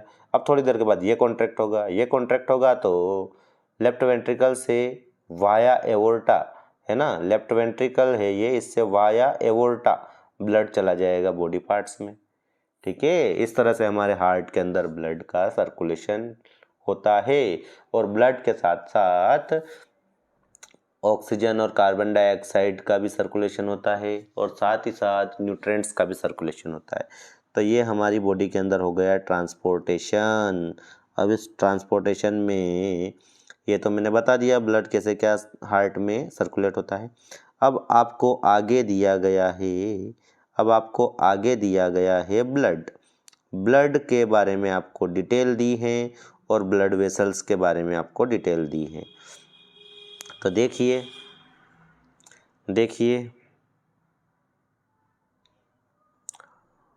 हम बात करें पहले ब्लड की। तो ब्लड क्या है, देखिए blood is a fluid connective tissue, है ना, एक तरह का कनेक्टिव टिश्यू है जो हमारी पूरी बॉडी को कनेक्ट करके रखता है आपस में, और आप सभी जानते हैं कि ये फ्लूइड फॉर्म में होता है। तो ब्लड एक फ्लूइड कनेक्टिव टिश्यू है। अब देखिए ब्लड में दो तरह के क्या होते हैं, कंपोनेंट होते हैं। ब्लड बना होता है दो तरह के कंपोनेंट से, कुछ तो सॉलिड कंपोनेंट होते हैं और कुछ लिक्विड कंपोनेंट होते हैं। सॉलिड कंपोनेंट में क्या आते हैं, ब्लड कॉर्प्यूल्स आते हैं, है ना, और लिक्विड कंपोनेंट में आता है ब्लड प्लाज्मा। अब ब्लड कॉर्प्यूल्स यानी कि ब्लड सेल्स, है ना। अब ये ब्लड सेल्स जो हैं हार्ट में ब्लड में ये 3 टाइप की होती है। एक तो आरबीसी होती है, रेड ब्लड सेल्स, एक ब्लड प्लेटलेट्स होती हैं, और एक वाइट ब्लड सेल्स होती हैं।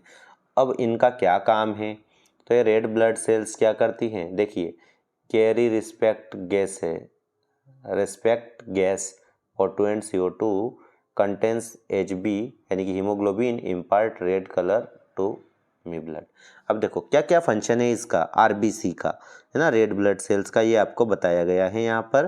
तो देखिए, एक तो ये क्या करती है, ये ऑक्सीजन और कार्बन डाइऑक्साइड को क्या करती है, कैरी करती है। मतलब लंग्स में जब ऑक्सीजन आती है वो ब्लड में मिलती है तो ब्लड ऑक्सीजनेटेड हो जाता है ना। तो उस ऑक्सीजनेटेड ब्लड मतलब ऑक्सीजन को ब्लड जो है बॉडी के सारे पार्ट्स तक ले जाता है, उसके बाद वहाँ से कार्बन डाइऑक्साइड को कलेक्ट करके लंग्स तक लाता है। एक तो ये काम करता है। दूसरा, इसके अंदर हीमोग्लोबिन होता है ना। इस हीमोग्लोबिन की वजह से ही, ये हीमोग्लोबिन ही ब्लड के अंदर ऑक्सीजन को अपने साथ बाइंड करता है और इसी की वजह से ब्लड का कलर रेड है। ठीक है, तो ये रेड ब्लड सेल्स की वजह से ब्लड का कलर रेड हो रहा है क्योंकि इसके अंदर हीमोग्लोबिन है और ये गैसियस एक्सचेंज का काम भी कर रही है, गैसियस ट्रांसपोर्टेशन का काम कर रही है रेड ब्लड सेल्स, क्योंकि इसी के अंदर हीमोग्लोबिन है और हीमोग्लोबिन की हेल्प से ही कार्बन डाइऑक्साइड और ऑक्सीजन का ट्रांसपोर्टेशन हो पाता है। अब ब्लड प्लेटलेट्स जो हैं हेल्प इन ब्लड क्लोटिंग, है ना। इनका क्या काम है, ब्लड की क्लोटिंग में हेल्प करते हैं। जब हमारे चोट लग जाती है तो आप देखते हैं कि थोड़ी देर के बाद में ब्लड की क्लोटिंग हो जाती है, ब्लड जम जाता है और ब्लड का बहना बंद हो जाता है। तो वो प्लेटलेट्स होती हैं जो ब्लड की क्लोटिंग में हेल्प करती है। ठीक है, अगर प्लेटलेट्स की कमी हो जाए तो ब्लड की क्लोटिंग नहीं होगी, ब्लड बहता रहेगा फिर, है ना। अब है WBC, provide body defence by engulfing the germ cell producing antibody. हमारी WBC जो है ये हमारी बॉडी का डिफेंस सिस्टम है, ये हमें जर्म्स से, बीमारियों से बचाने के काम करती है। हमारा जो इम्यून सिस्टम हम बोलते हैं ना, इम्यून सिस्टम जो है वो WBC से ही मिलकर बना हुआ है, वाइट ब्लड सेल से। तो ये एक तो क्या कर देती है, ये जर्म सेल जो है ना, उनको इंगल्फ कर जाती है WBC, उनको निगल जाती है और डाइजेस्ट कर जाती है, जिससे हम डिसीज से प्रोटेक्ट हो जाते हैं। दूसरा, ये एंटीबॉडी प्रोड्यूस करती हैं और वो एंटीबॉडी फिर जर्म्स को किल कर देती है और हमें बीमार होने से, हमें डिसीज्ड होने से बचा लेती हैं। तो WBC जो है कुल मिलाकर के ये हमें क्या करती है, बीमारियों से बचाने का काम करती है, हमारी बॉडी का डिफेंस सिस्टम बनाती है, हमें डिसीज से डिपेंड करती हैं ये। ठीक है, तो ये यहाँ पर आपको RBC के फंक्शंस बता दिए गए हैं।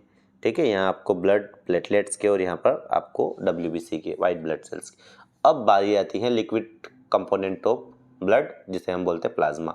तो ये क्या होता है, देखिए ये येलो कलर फ्लूइड होता है जिसके अंदर 90% तो वाटर होता है और 10% ऑर्गेनिक सब्सटेंस होते हैं, जैसे कि प्रोटीन, है ना, एल्ब्यूमिन, प्रोटीन में एल्ब्यूमिन, ग्लोबुलिन और कुछ इनऑर्गेनिक मिनरल आयंस होते हैं, है ना। प्लाज्मा में होता क्या है, टोटल दो चीज़ें होती है, 90% तो वाटर है और बाकी 10% में कुछ ऑर्गेनिक सब्सटेंस है ना। अब ऑर्गेनिक सब्सटेंस में एक तो ब्लड प्लाज्मा मेन है और ब्लड प्रोटीन मेन है, प्लाज्मा प्रोटीन। और प्लाज्मा प्रोटीन में भी एल्ब्यूमिन, ग्लोबुलिन ये प्रोटीन होते हैं और कुछ उसके अलावा कुछ मिनरल आयंस होते हैं इनऑर्गेनिक टाइप के। ठीक, अब उसके अलावा एक और आपके यहाँ पर आपको दिखाया गया था, कहाँ दिखाया गया था, एक मिनट होल्ड कीजिए, देखिए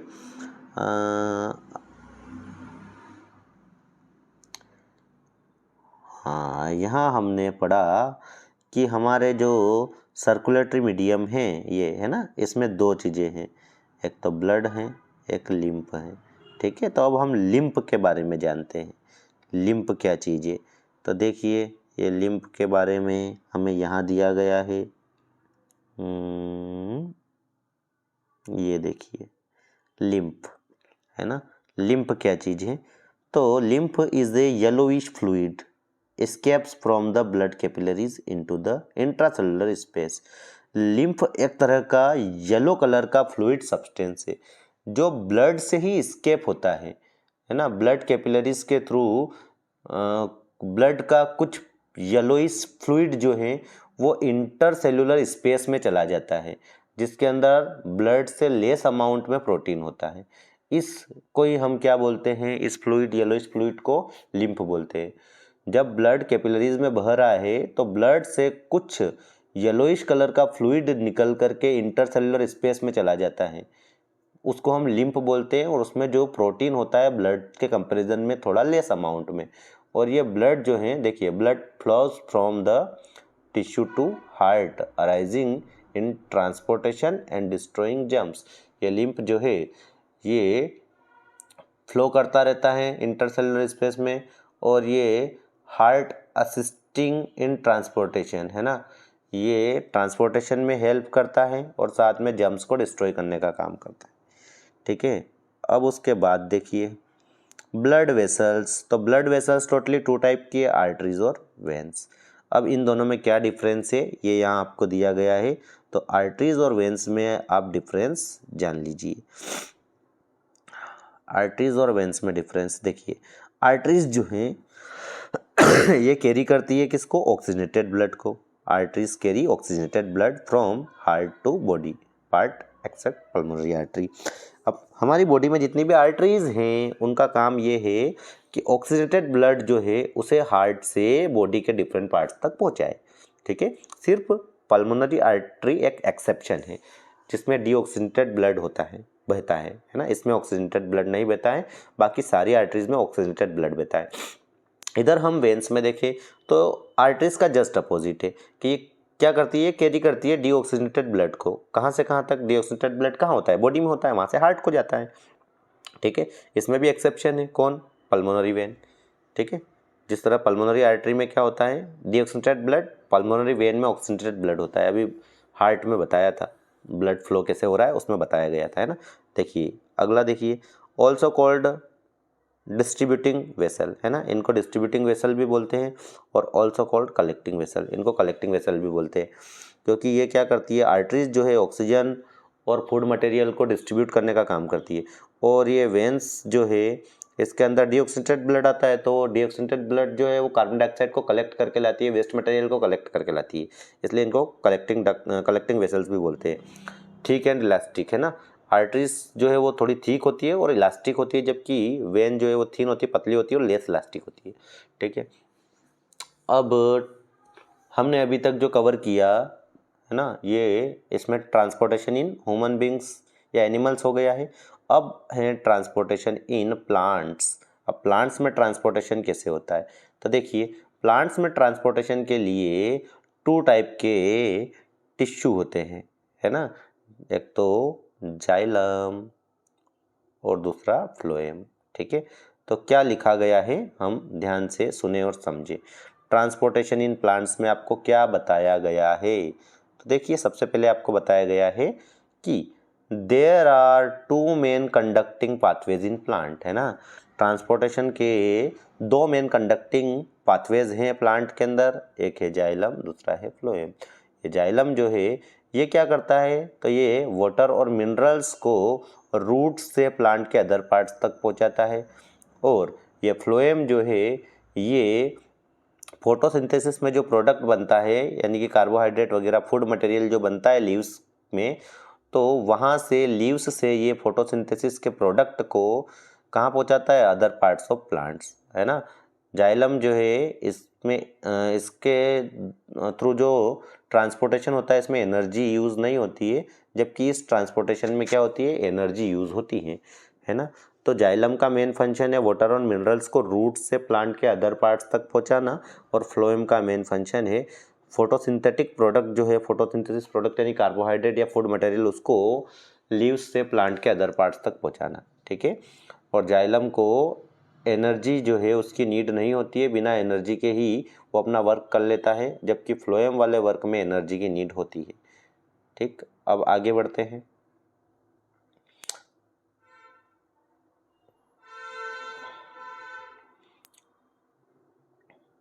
अब आपको यहाँ पर देखने को मिल रहा है ट्रांसपिरेशन, है ना, ट्रांसपिरेशन आपको बताया गया है।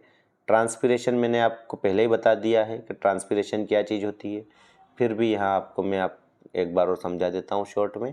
देखिए transpiration is the process of loss of water as vapour from aerial parts of the plant. Plant के जो एरियल पार्ट्स है ना, जनरली एरियल पार्ट मतलब एयर के अंदर जो होते हैं, और मेन पार्ट इनमें स्टोमेटा है ना, तो एरियल पार्ट जो है प्लांट के उससे वाटर वेपर के फॉर्म में वाटर का रिमूव होना, एक्सेस अमाउंट ऑफ वाटर जो होता है वो वाटर वेपर के फॉर्म में स्टोमेटा और अदर एरियल पार्ट से जब रिमूव होने लगता है एटमॉस्फेयर में, तो इस प्रोसेस को ट्रांसपिरेशन बोलते हैं। इस ट्रांसपिरेशन की वजह से क्या होता है, देखिए, है ना, ये ट्रांसपिरेशन बहुत ही यूज़फुल प्रोसेस है। इसकी हेल्प से 2 चीज़ें होती हैं, एक तो देखिए ये absorption and upward movement of water and minerals by creating pull, है ना। वाटर और मिनरल्स जो रूट एब्जॉर्ब करती हैं, इनको ऊपर तक, प्लांट में ऊपर तक जाना होता है ना, स्टेम्स और ब्रांचेस, लीव्स तक पहुंचना होता है। तो इसके लिए ऊपर की ओर एक पुल प्रेशर, है ना, एक खिंचाव प्रोड्यूस होना जरूरी है। तो ये खिंचाव जो है ऊपर की ओर, जो पुलिंग क्रिएट करने का वर्क करती है, ट्रांसपिरेशन की प्रोसेस ही करती है। ट्रांसपिरेशन से क्या होता है कि ऊपर वाटर का लॉस होता है, तो वाटर लॉस होने की वजह से नीचे रूट्स वगैरह के ऊपर क्या, वाटर को वापस से एब्जॉर्ब करके ऊपर पहुंचाने के लिए एक प्रेशर क्रिएट होता है, ठीक है। और उसी की वजह से वाटर और मिनरल्स का अपवर्ड मूवमेंट हो पाता है। तो ठीक है, एक तो ये क्या, ट्रांसपिरेशन एब्जॉर्प्शन और अपवर्ड मूवमेंट ऑफ वाटर में हेल्प करती है।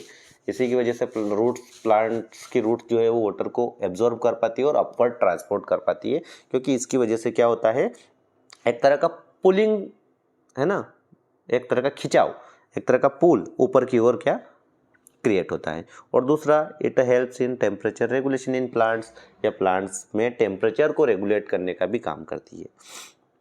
अब transport of food from leaves to different parts of plant is called translocation, है ना। अब देखिए एक और टर्म आपको ट्रांसलोकेशन यहाँ पर समझाया गया है।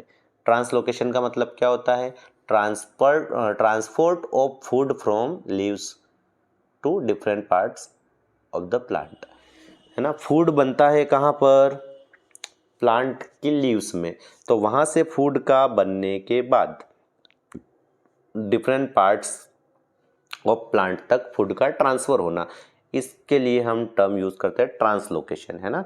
और अगर आपसे पूछ लिया जाए कि प्लांट की फूड फैक्ट्री क्या है ना, तो लीव्स को हम प्लांट की फूड फैक्ट्री बोलते हैं, क्योंकि यहीं पर क्या बनता है, फूड बनता है, ठीक है। अब बारी आती है एक्सक्रेशन की। ट्रांसपोर्टेशन हमारा कंप्लीट हुआ, प्लांट में ट्रांसपोर्टेशन भी हो गया और एनिमल्स में ट्रांसपोर्टेशन भी हो गया। अब एक्सक्रेशन, है ना, अब टॉपिक है हमारा एक्सक्रेशन। अब एक्सक्रेशन में देखिए क्या होता है, एक्सक्रेशन में देखिए क्या होता है।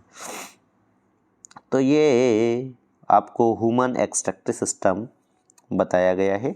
ये आपके one of the most important diagram है ना। इसमें जो मेन पार्ट है आपकी, एक तो किडनीज, है ना, ये दो होती है ना, अ पेयर ऑफ किडनीज होती हैं हमारे अंदर। उसके अलावा मेन है आपका ये यूरेटर, ठीक है, ये आपको याद रखना है, और यूरिनरी ब्लैडर, यूरेथ्रा, है ना। अब देखो ये 4 मेन पार्ट्स हैं अपने ह्यूमन एक्सट्रैक्टिव सिस्टम के। इन किडनीज के अंदर क्या होता है, जो हमारा नाइट्रोजनस वेस्ट मटेरियल है जिसे हम यूरिन बोलते हैं, वो फिल्टर होता है। वो फिल्टर होने के बाद में ये यूरेटर नाम की जो ये ट्यूब दिख रही हैं, इन ट्यूब की हेल्प से वो यूरिन पहुंचता है यूरिनरी ब्लैडर में, और यहाँ आकर वो कलेक्ट होता है।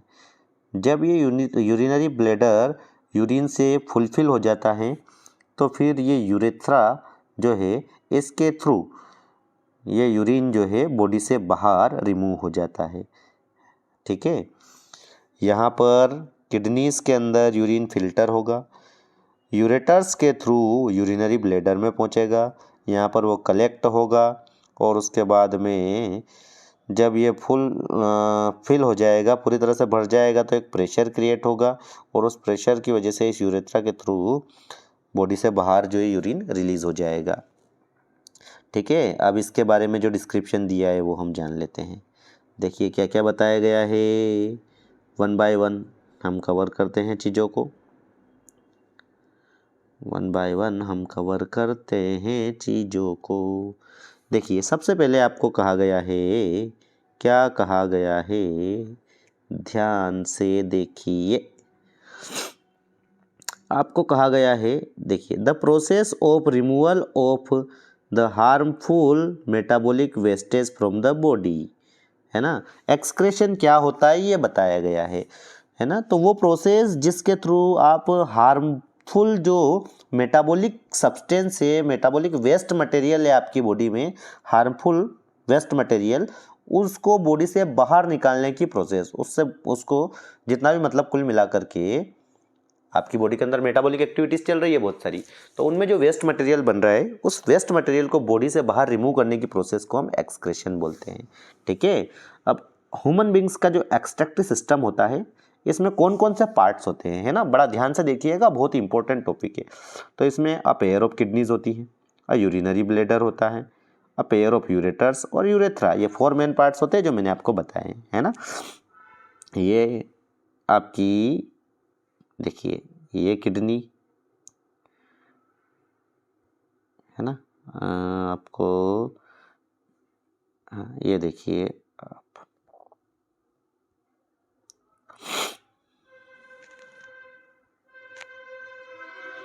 है ना, ये आपकी किडनी है, ये आपकी किडनी है, तो ये अ पेयर ऑफ किडनी हो गई। उसके बाद में अ यूरिनरी ब्लैडर, ये आपका यूरिनरी ब्लैडर हो गया ये पूरा, ठीक है, ये लिखा है यहाँ पर। उसके बाद में अ पेयर ऑफ यूरेटर, है ना, ये जो ट्यूब हैं ये आपकी यूरेटर्स हो गई, ये लिखा है। और यूरेथ्रा ये पाथ जिससे आपका यूरिन जो है बाहर बॉडी से बाहर रिलीज होगा। ठीक है, ये मेन पार्ट्स है किसके, ये मेन पार्ट्स है आपके एक्सट्रैक्टिव सिस्टम के। अब देखिए कुछ और इम्पोर्टेंट चीज़ें नीचे दी गई है।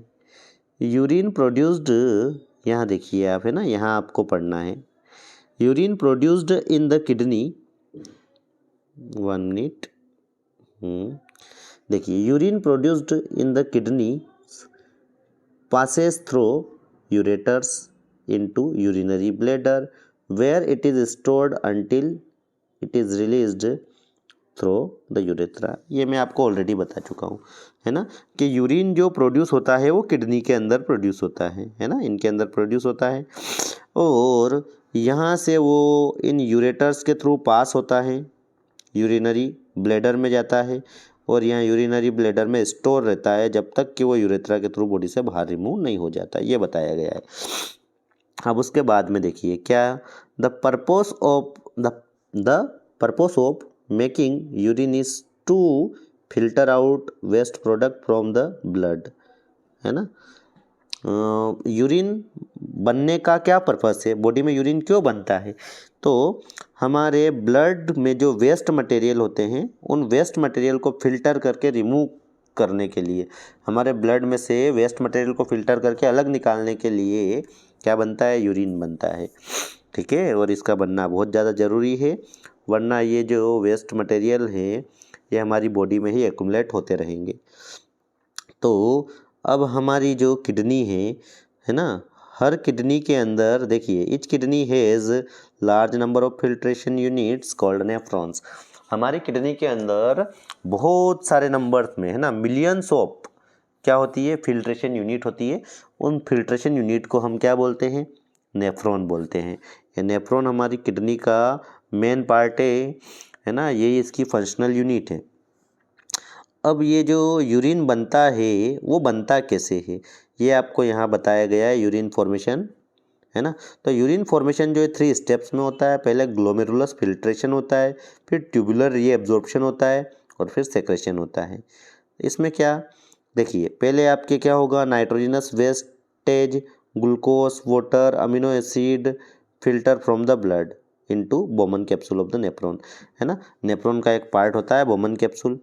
अगर आपको नेफ्रॉन का डायग्राम यहाँ पर दिया गया हो तो मैं आपको एक्सप्लेन करता हूँ। नेफ्रॉन इन नोट्स में आपको नेफ्रॉन नहीं दिखाई दे रहा है, ठीक है। मैं आपको नेफ्रॉन के स्ट्रक्चर को समझाने के लिए अलग से एक वीडियो बना दूंगा। अभी आप देखिए, यूरिन फॉर्मेशन प्रोसेस जो है ना वो हम समझ रहे हैं। तो यूरिन फॉर्मेशन प्रोसेस में मैं आपको क्या बता रहा हूँ, देखिए ध्यान से। हाँ, यूरिन फॉर्मेशन 3 स्टेप्स में होता है। सबसे पहले तो नेफ्रॉन का एक कप लाइक स्ट्रक्चर होता है, एक पार्ट होता है बोमन कैप्सूल, उसकी हेल्प से जो ब्लड है उसमें से nitrogenous wastage, glucose, water, amino acid, ये सब फिल्टर होकर के अलग निकल जाते हैं। अब उसके बाद में नेफ्रॉन में क्या, बहुत सारे ट्यूबुलर स्ट्रक्चर्स हैं। नेफ्रॉन में एक ट्यूब होती है लंबी सी, तो इसमें देखिए नाइट्रोजनस वेस्टेज आए वहाँ तक, ठीक है। अब ग्लूकोज, वाटर, अमीनो एसिड, ये तो हमारी बॉडी के लिए ज़रूरी है। तो ये चीज़ें वापस से ट्यूबुलर रीअब्जॉर्प्शन वाली प्रोसेस में क्या हो जाती है, रीअब्जॉर्ब हो जाती है। ऐसा कप लाइक स्ट्रक्चर है, इसमें फिल्टर होते हैं ये सारे। फिर यहाँ एक ट्यूब लाइक स्ट्रक्चर होता है इसके नीचे, तो इस ट्यूब के अंदर ये आते आते क्या होता है, यूज़फुल चीज़ें सारी रीअब्जॉर्ब हो जाती है, ठीक है। और उसके बाद में सेक्रेशन, तो extra water salts are secreted into tubule with the which open up into the collecting duct then into the ureter, है ना। अब क्या होता है, ये सब रीअब्जॉर्ब हो गए, अब बॉडी में क्या एक्स्ट्रा अमाउंट ऑफ वाटर है, सॉल्ट है, तो वो सब आकर के क्या हो जाते हैं, वो उनका सेक्रेशन होता है और वो इस यूरिन में मिल जाते हैं।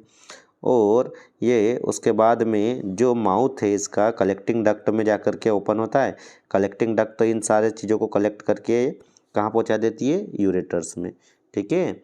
और ये यूरेटर से यहाँ पर यूरिनरी ब्लैडर में, यहाँ से यूरेथ्रा के थ्रू बॉडी से बाहर। ये आपका पूरा चैप्टर कवर हो चुका है, लाइफ प्रोसेस। इसके सारे इंपॉर्टेंट टॉपिक आपके कवर हो चुके हैं, है ना। अब हाँ, एक और छोटी सी चीज़ आपको दी गई है, हीमोडायलिसिस, है ना। हीमोडायलिसिस क्या होती है, देखिए, the process of purifying blood bye an artificial kidney, it is mean for kidney failure patient, है ना। देखिए, अगर किसी पर्सन की किडनी फेल हो जाती है, यानी कि किडनी वर्क नहीं करने लगती है, तो फिर उसमें आर्टिफिशियल किडनी की हेल्प से क्या किया जाता है, ब्लड को प्यूरिफाई किया जाता है। तो आर्टिफिशियल किडनी की हेल्प से ब्लड को प्यूरिफाई करने की प्रोसेस को हम हीमोडायलिसिस बोलते हैं, है ना, याद रखिएगा। और ये किडनी फेल्योर वाले पेशेंट के लिए क्या है, बहुत ही ज़्यादा इसेंशियल तरीका है ना।